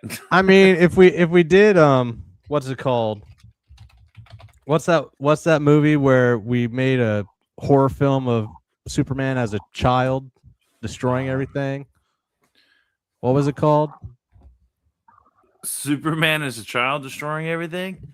Yeah, it was called like he wore like a potato sack over his head, was real creepy looking. Something Birthright or something like that. I can't remember. Brightburn. That's what it was. Brightburn. Did you ever see that? No. Oh man. Yeah, I want to say I did, but I'm not remembering it. It wasn't actually Superman, though. It was like a representation. Yeah, it was basically what would happen if Superman was actually more alien than he was human. And they came up with the idea for Brightburn. That was actually... Oh, bro! Fuck rock! I'm looking up some shit that other people have made. Yeah, Brightburn. Bro, look at this. Jake, share this shit. Oh, sorry. Go ahead and on the Brightburn. There you go. But yeah, this was the Superman gone bad, called Brightburn. I recommend it. Let's see. I Crank says, I don't remember it. Crank says, "Have you guys ever seen the cartoon Treasure Cat?" Treasure. Yeah, Cat. say Look that. at this. Bro, that's what I'm talking about. Yeah, that's it. That's your Captain America. That's my Captain Planet right there. Planet. So stupid. That's all right. America's a part of the planet. You know, Yeah. apples and oranges. But okay. Is that what he calls like his right arm? I don't know whoever generated this, but it looks fucking nailed it. I'm trying to find other images too, but that's like the only one. So one person had the same thought. And I like it. I want this movie. We got AI. You know what? We've got all that I'll be right back. What do you call that when where you can like put somebody's face over images like they did with Luke Skywalker?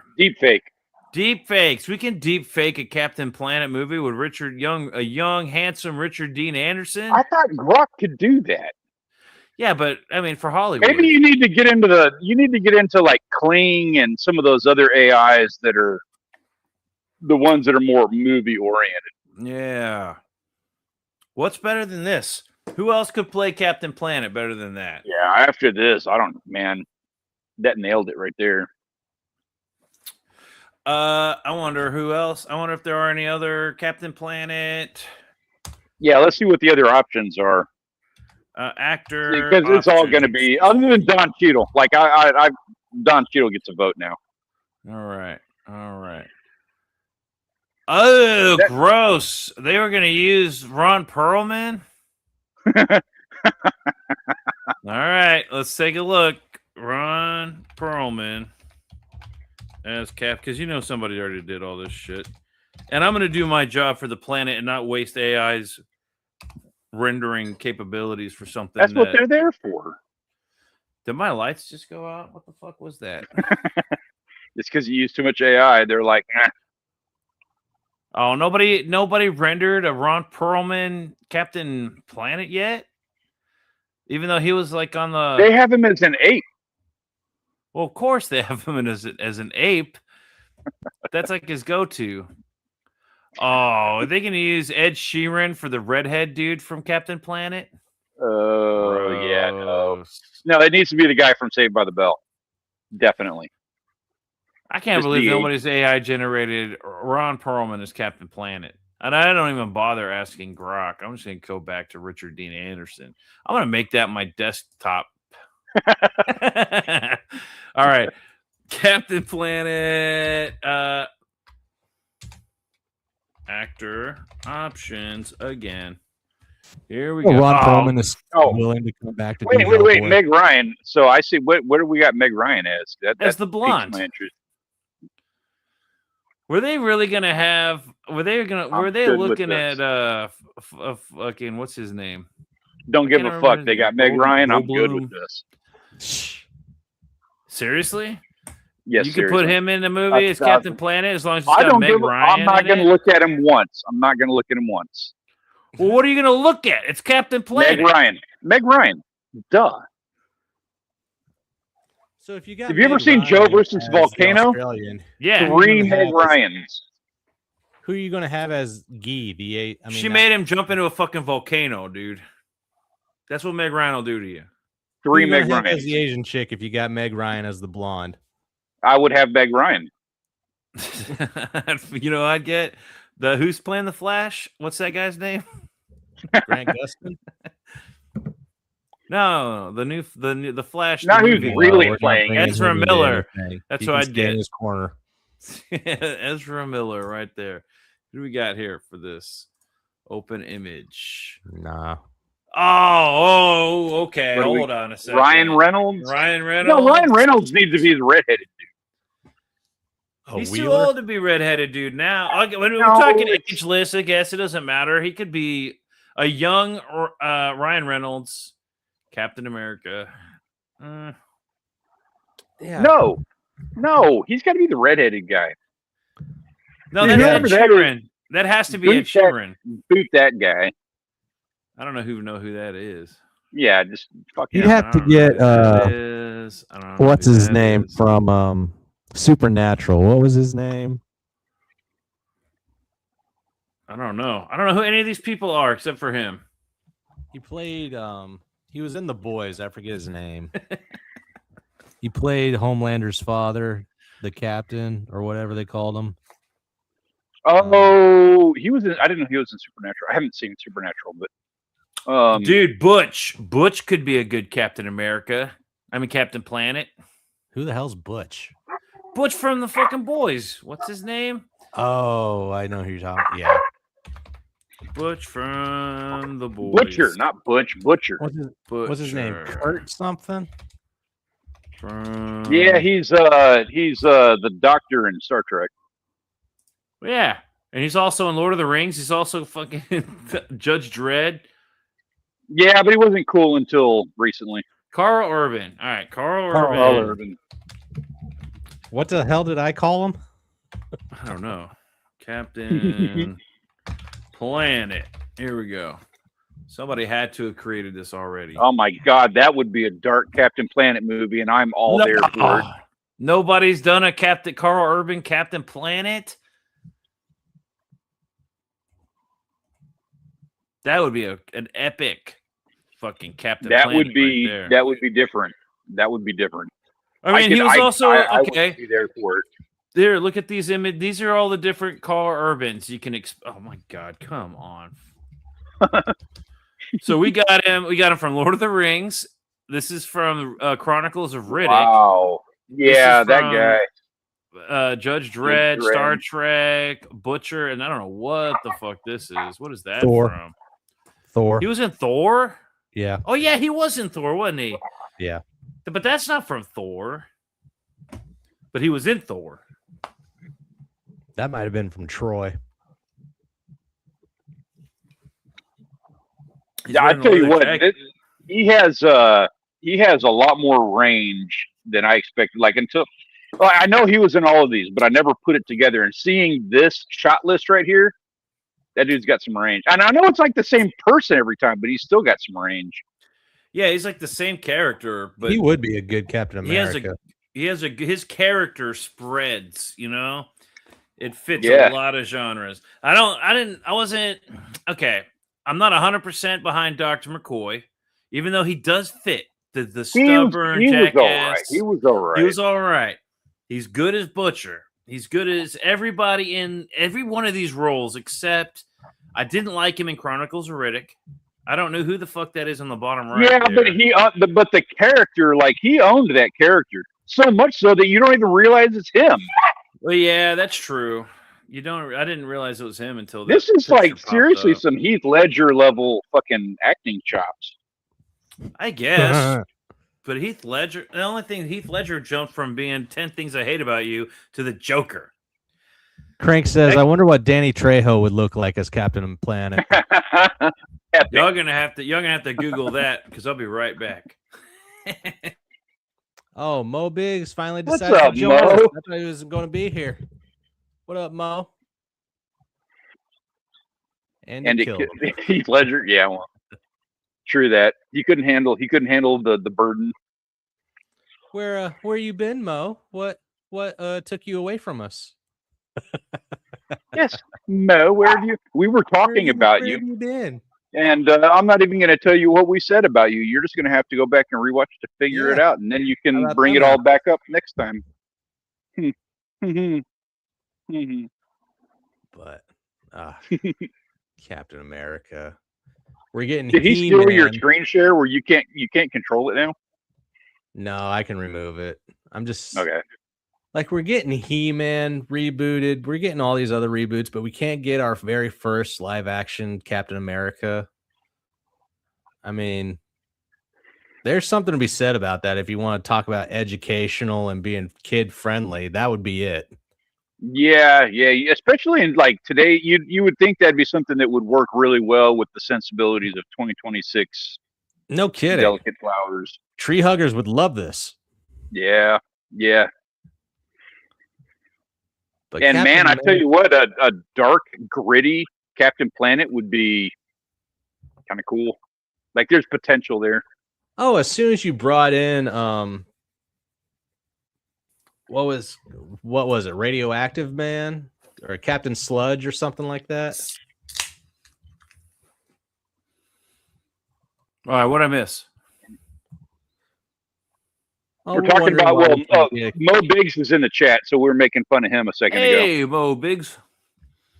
And then a dark, gritty Captain Planet. Carl Urban. Yeah. And I hate to be that guy that just like typecast somebody, or not even typecasting him, but just like, oh, he's a big name. I like him. Blah, let's fucking blah. I don't want to be like that, but yeah, it does kind of fit. You know what? With the invention of AI, you can literally have anybody from any history, any actor of history, play any character. Who would you get to play Wolverine? He's one of the hardest people to cast. They barely nailed it with Hugh Jackman. It took him 10 years to finally fill that role and be accepted. So, which, if you look back at the first X-Men movie when he was in there, look back on it now. He actually did a pretty good job of that in the first one. The first one, and even the second one, he did pretty good. The third movie, the movie itself was bad. But yeah. It wasn't until, I would say, like Days of Future Past. No, the Wolverine. Like he Yeah, was the good Wolverine. in the Wolverine Origins. Like, he did fine. The movie wasn't great, but he did fine. But the Wolverine is when he finally was the Wolverine. That's when it was over. He was. That's when they let him be Wolverine, like for real. Like he did a pretty good job in the first one with what he was allowed to do. So But, who would you yeah, get when- to be Wolverine? With AI, you can have any actor. Because let's say that they retroactively make a law, because you know how Disney is. They can make laws if they want.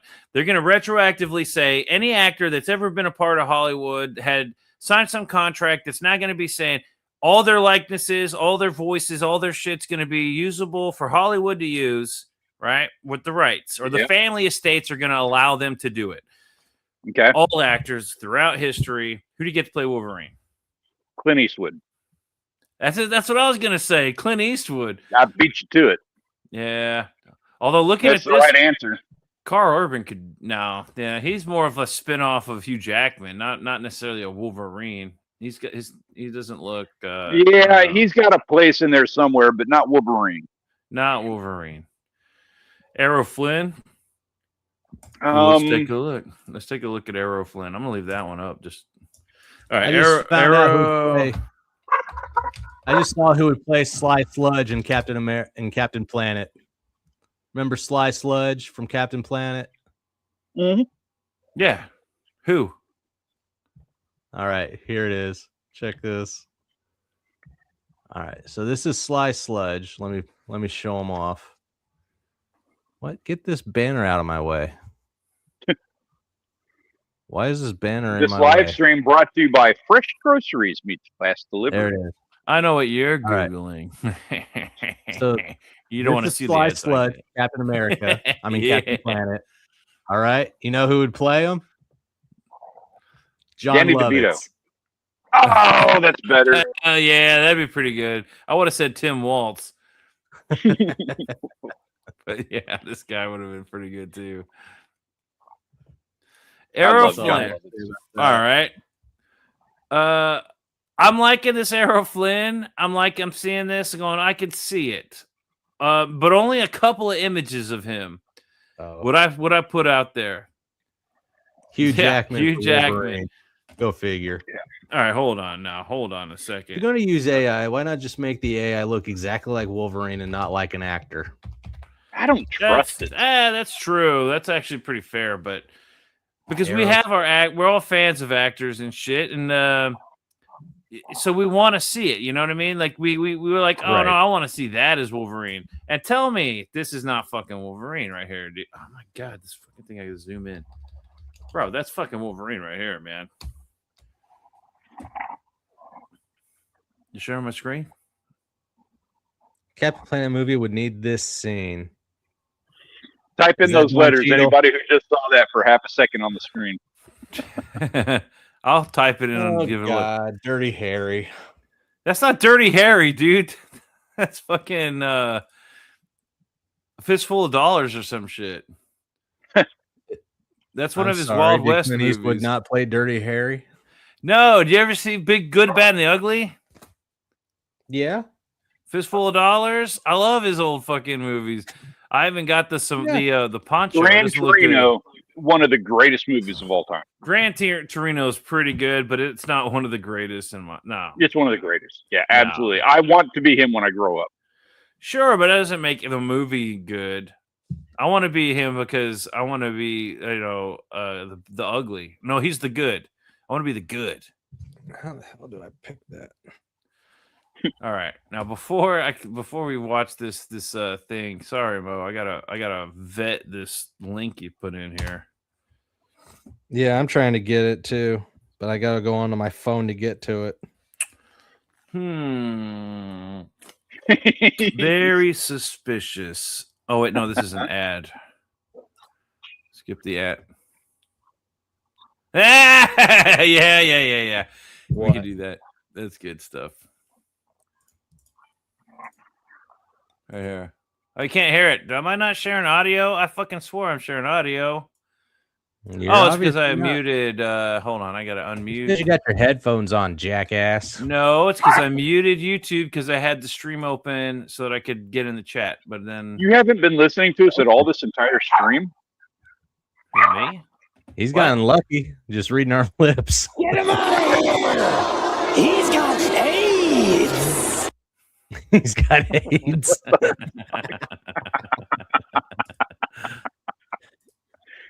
Yeah, I can see it. Get him out of here. He's got AIDS. That looks like a man with AIDS right there. Oh, man. Could you imagine if they tried to bring back those slogans? Those old, kind of those old slogans? 1940 They're going to military come back. slogans. You watch. Like all the so. I know that we're dealing with all of like the nonsense with like the millennials and you know this generation being a bunch of delicate flowers and Sure. everything. But you watch their kids. They're going to rebel, and that's how they're going to rebel. They're going to call, you know, they're going to Mommy make and fun of Daddy people for AIDS and We're pansies. You think the next generation's going to be tough? I think our grandkids are going to be epic. Maybe a grandkids, maybe, but it's going to take some hard times to make them tough and badasses. You know, like our grandparents were. Yeah, well, that's where we're working. We're working ourselves in that direction. I'm trying to make my kids tough. I don't want to make life easy for them. I want to have good times, but you know what I mean? You can't make it easy. Working at schools and stuff, you see these kids and they've got this learned helplessness. They cannot do anything. And it's like, man, dude, throw you out in the woods for a couple days and then we'll I've see been if you trying know to find something of like an updated schoolhouse rock for kids to learn like their multiplication, their addition. Oh and everything yeah, like that. we were talking That about that. needs to be a YouTube see channel right anything now. more like that. We need more schoolhouse rock. Yeah, 100%. Yeah, Yeah, dude. Yeah. That got me through grade school trying to learn my multiplication and shit. Sesame Street. No, Am I right? They got me through like high school. counting through 13. Yeah. They're like, can you spell? And I'm like, 1, 2, and they're like, good enough. Now, And where are the cookies? kick that fucking can down the road. You know what I mean? How many times you hear that?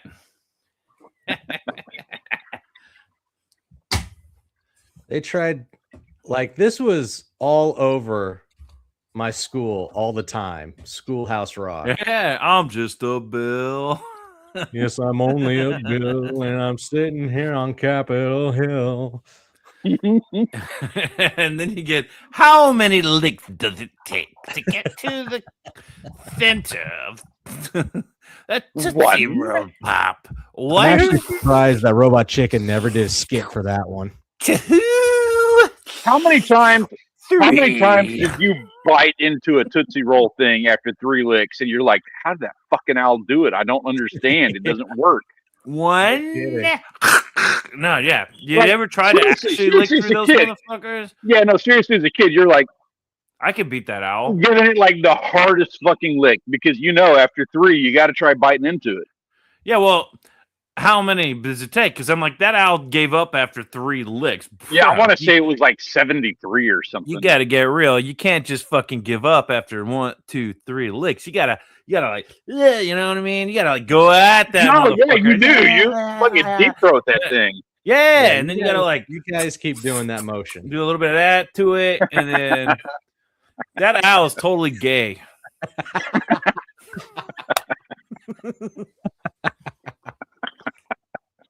Your grandkids are gonna love that joke, Peter. Crank says, well, guys, thank you. I have to head out. Got to go to bed. I have an early morning, but just you guys have a Hey, great man. night. Thanks for for jumping joining us, in, dude. Frank. We'll catch you next time. Appreciate you, man. Oh, looks like Corey Barton's up in the house, too. What's up, going on, Corey? We're just having a Mr. Stanley and Owl, Peter here yanking on their Tootsie how Pop, many licks apparently. does it take to get to the center of that delicious looking Tootsie? What? That kid's learning life lessons right now. What? He's learning lessons that he pulls into his 40s. And that owl's got, is he like a graduate or is he supposed to be a teacher? Because he looks like he just graduated. He's wearing the graduate hat. You're right. What the hell are they trying to tell me subliminally with that image there? You know what I mean? Mr. Al, you just graduated. How many licks does it take to get to the center of that delicious looking Tootsie Roll Pop? And well, boy, let me learn you something. One. I'd love to see the anime version of this where they show like the close up on the tongue, like all the texture of the tongue gliding against the fucking like scraping pieces of candy off of that. And they turn the pop around. It's like a face. And the face is like, oh my god! This is what we grew up with. Yeah, this is our childhood right here. Take that. How Popeye. many licks does that take? He's pointing at it like all sly. Son of a bitch! I don't even have my kind of where's it at? My spinach. It's like chugging down that. I heard a really fun theory about what spinach was. Start right here. It was like meth or some shit. The cans of spinach, because apparently I don't know if this is AI or fake or what, but apparently on like one of the first episodes of Popeye, there was like numbers on the bottom of the can. If you look at it, apparently like that shit was like drugs or something, and that they were serving that to sailors back then. It was like opium or some shit, and it gave him like super strength. That's why Popeye had super strength, and that's why he was like blind in an eye, because that shit would make him blind. It wasn't spinach. It was like nobody says spinach until later. Colored greens. It wasn't. It was like spinach at first. I don't think it was called spinach at first. It was called something else. And now Popeye was created by Big Spinach, and he is an American Idol and a Ren and Stimpy. Yeah, that's a different. We did have Ren and Stimpy. That was something. I'll be honest with you. Like in my childhood, this was hard to watch. Yeah, even before they actually just went off and just went with it. When they remade that show, it was way more than I could even bear as an adult. I couldn't understand the remake. But even the originals were hard to watch as a kid, which is awesome. Robot Chicken probably didn't parody because Simpsons already did. Yeah, I hear that. Corey Barton says, God, I'm glad I grew up with Dragon Ball Z. Something a little more wholesome. It explains a lot, though. You know what I mean? Yeah. This was a staple of my childhood. I gotta admit. I will say to this day, like, it's log. Now imagine going from Pee Wee Herman's Playhouse and then this right afterwards. You know, that's where I would have gone as a kid. Like Pee Wee's Playhouse, and then this is where I would have gone. Or Ninja Turtles. Explains so much. Yeah, dude. Yeah, I never got Pee Wee Herman until I watched one episode one time. I think it was Adult Swim, and for some reason the couch or toilet seat or whatever was like, why don't you come sit on my face and take a rest? That's the couch. That was the couch. Yeah, the arm recliner. Oh, I know exactly. It was a female couch. That's episode 1. No, it was a very female couch. It's the very first. That turquoise beauty. Pee Wee, come sit on my face. What do you call that? So if it's Catwoman, it's furries. What if it's Pee Wee Herman's couch? What do you call it? Like Fernies? Heaven. Oh shit! Is that real? Is that really? Real. No That's way! Real. How did I miss that? It's his face that sells it. Oh my god! This is the way they even cut out his head. They cut out the top of the paper, man. Like, let's cut around Daddy's head too. That's bizarre, dude. Like, it's one thing to try and like, mommy, spell sex or SFX or whatever they try to say that it was. Yeah, and the stars. Yeah, it's like one thing to have all these subliminal, but that's fucking straight up. That's not even like one frame, is it? That had to have been like several frames in a second. Yeah, it was. Yeah. Before. Because there was that one frame in that one movie. What was it? The Rescuers or something? The Rescuers Down Under. Where they had that one clip of a porno or some shit. window that had like a porn inside the window, but it was only one frame. Nobody caught that. This was something you could catch. That's something. So, yeah, that's I'm very familiar with that one. And the boner with the priest, the boner. Yeah, the priest at the end. But I mean, come on, that's Little Mermaid. They still do this shit. Movie. Like, are we going to be hearing? They better be doing it. Yeah, but like Frozen, all these movies now, they hiding shit that we're like they're gonna like find embedded in the code. You know what I mean? 100%. The metadata, they're gonna be like, hey, we can't get away with it on screen anymore. But wait until this kid downloads the metadata of the DVD in 1998. Yeah, for as long as they treat their artists the way that they do, that they had better. This had better be happening. Like, until they pay those guys real wages and they don't force them to live in the slave conditions that they do. Absolutely. Do they though? Do they still do that? I thought do. Disney's like a gold mine if you work at Disney now. Not as one of the low tier guys. I guess that's true. What does that say? Ask about Illuminati. Illuminati.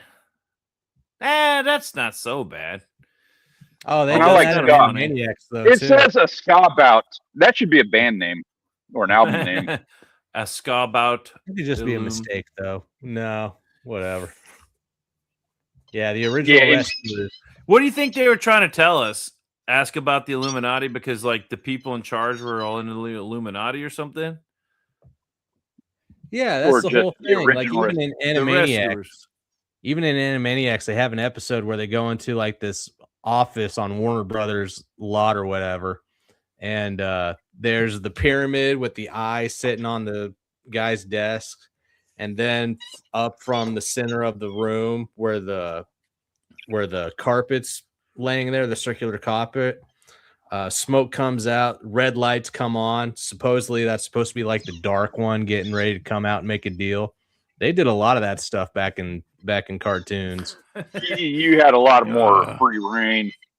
Well, of course, you could get away with more shit. Remember All Dogs Go to Heaven? That scene with a fucking demon that's like hovering over the city? Movie. That shit gave me nightmares, man. You can't create stuff like that today. Like, you will get no way canceled and fined by the FCC Not unless it's you're like doing it for Adult Swim and it's supposed to be like ironic or something. Yeah. And even then, you have to be careful about how you present it. And that's unfortunate. Like, yeah, this is harrowing, and that's part of it. Like, Bambi was harrowing for the generation before.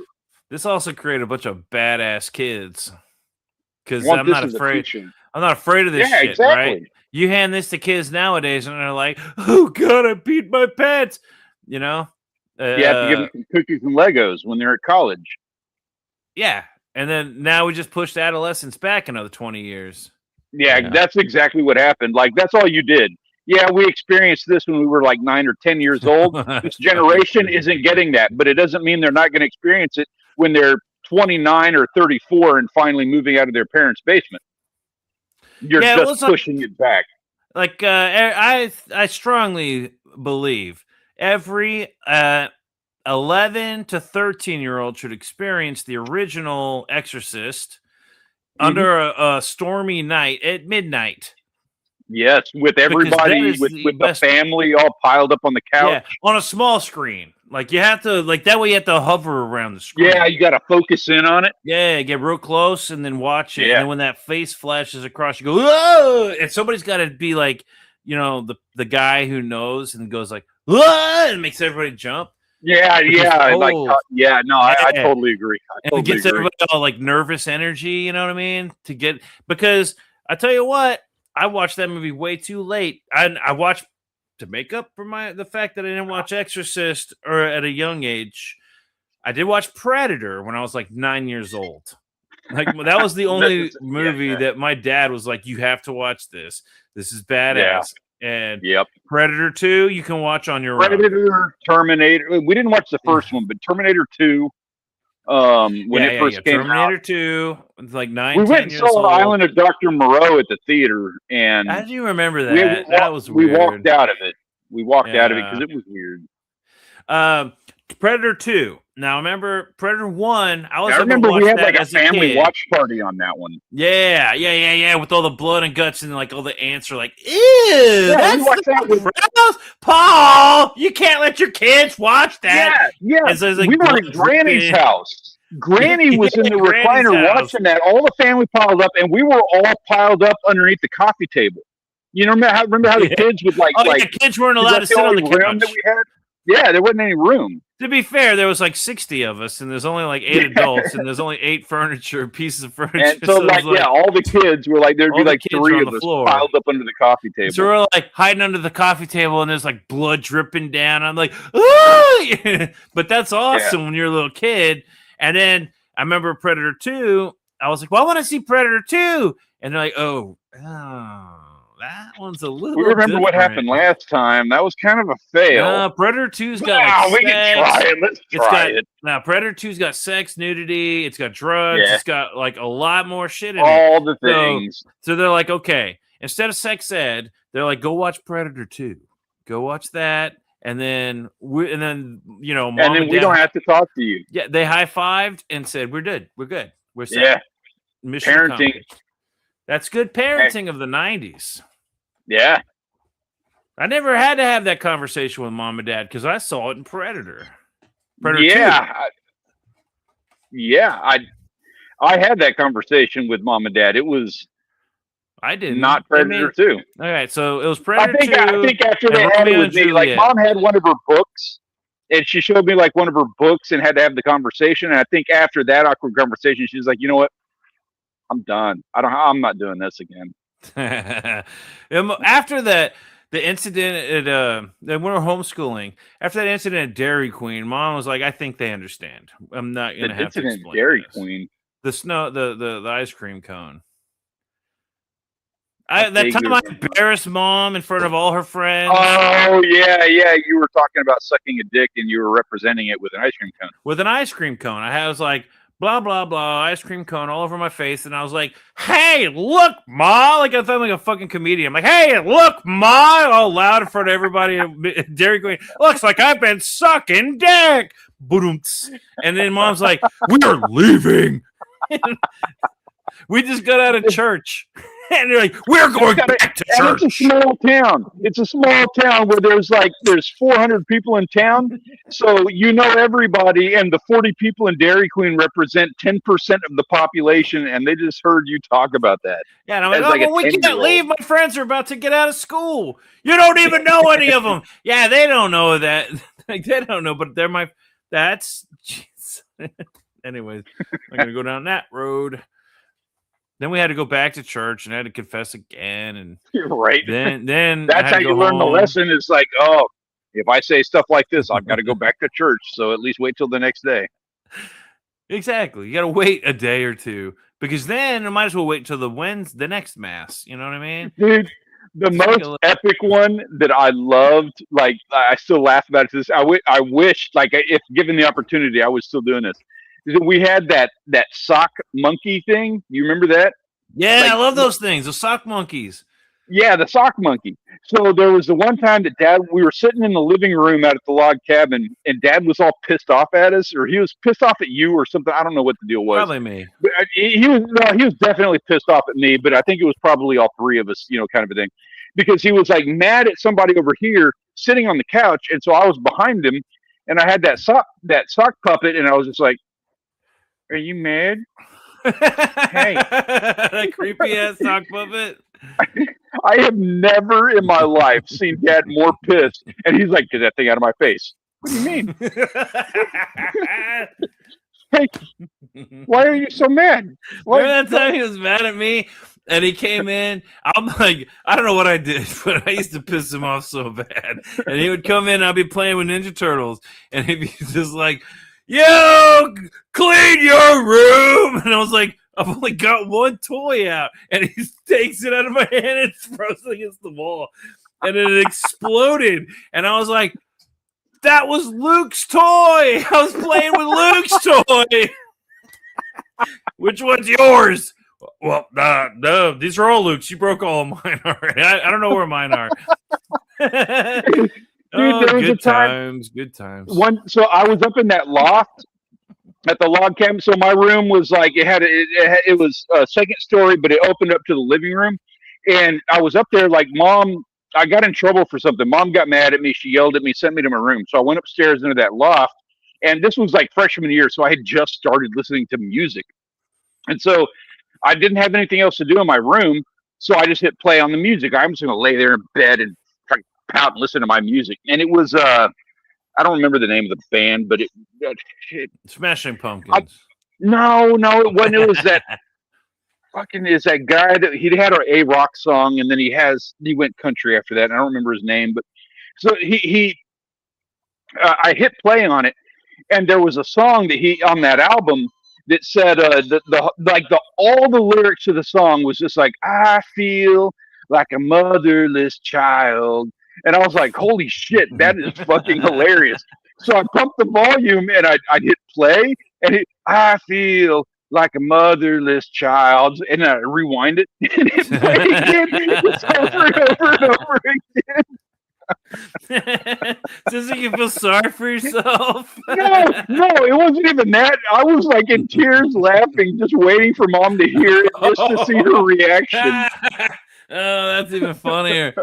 Yeah, that's funny, dude. Oh man, you remember those tapes when we had that little play school recorder and we used to record ourselves like singing like Disney songs and shit? And yeah. Like we hit play on that thing. We found it years later. We hit play on it, and we're all like I will show you the world, and in the background, God damn it, Peter! Did you do make this fucking mess? And I'm like shimmering, shining, one. God damn it! What did he do this time? And like over, under, and then the door would open in the background. Like, what did you fucking do to your mother? And I'd be like, no, Daddy, no! And then the tape would stop. Oh yeah. The 90s, man. It was awesome. Oh, yeah. Fun childhood stories. You're gonna have to go back and rewatch the end of this, Jake, because it's been telling. I don't remember what lesson I learned that day, but it was a good one. It was a good one, Jake.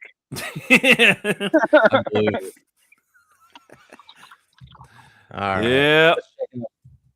Let's check out SWAT Katz one last SWAT time. Katz. Yeah, SWAT Katz. Go back, SWAT Katz. It's still open. And that comic book looks fucking awesome. 90s nostalgia, awesomeness.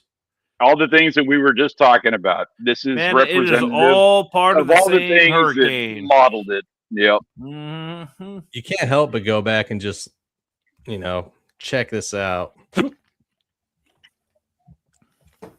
SWAT Katz, the final hours are over. It's in the last stages of your late pledges. $739,000 on Kickstarter. The highest grossing single comic book ever on Kickstarter. Congratulations on that. With the original creators. All stretch goals have been met. 32 years later, SWAT Katz are back in their very own comic book. We need to get another campaign going for the next comic. I can't wait till the next one comes out. And it's like, if we can hit 700,000, then we're going to start working on the new series. And I want that kind of artwork in it, the modern. I want to be the guy getting blown up in the background. Like, what do we got to do? Yeah. Make me jump out of a building on, I give up, and then jump out the window. Now, remember, this is in MegaKat City, so it's only going to be anthropomorphic cats. I'll be a cat. Make me whatever kind of cat. Yeah, I don't got a problem with that. I can jump out a window and I'll still have 8 lives left. Yeah, I'd be like, meow. Meow. Campaign link is pinned at the top of the chat. I highly recommend you guys go back it. I already backed it myself. I'm waiting on it. Let's get going. SWAT Katz. SWAT Katz. Hell yeah. All right.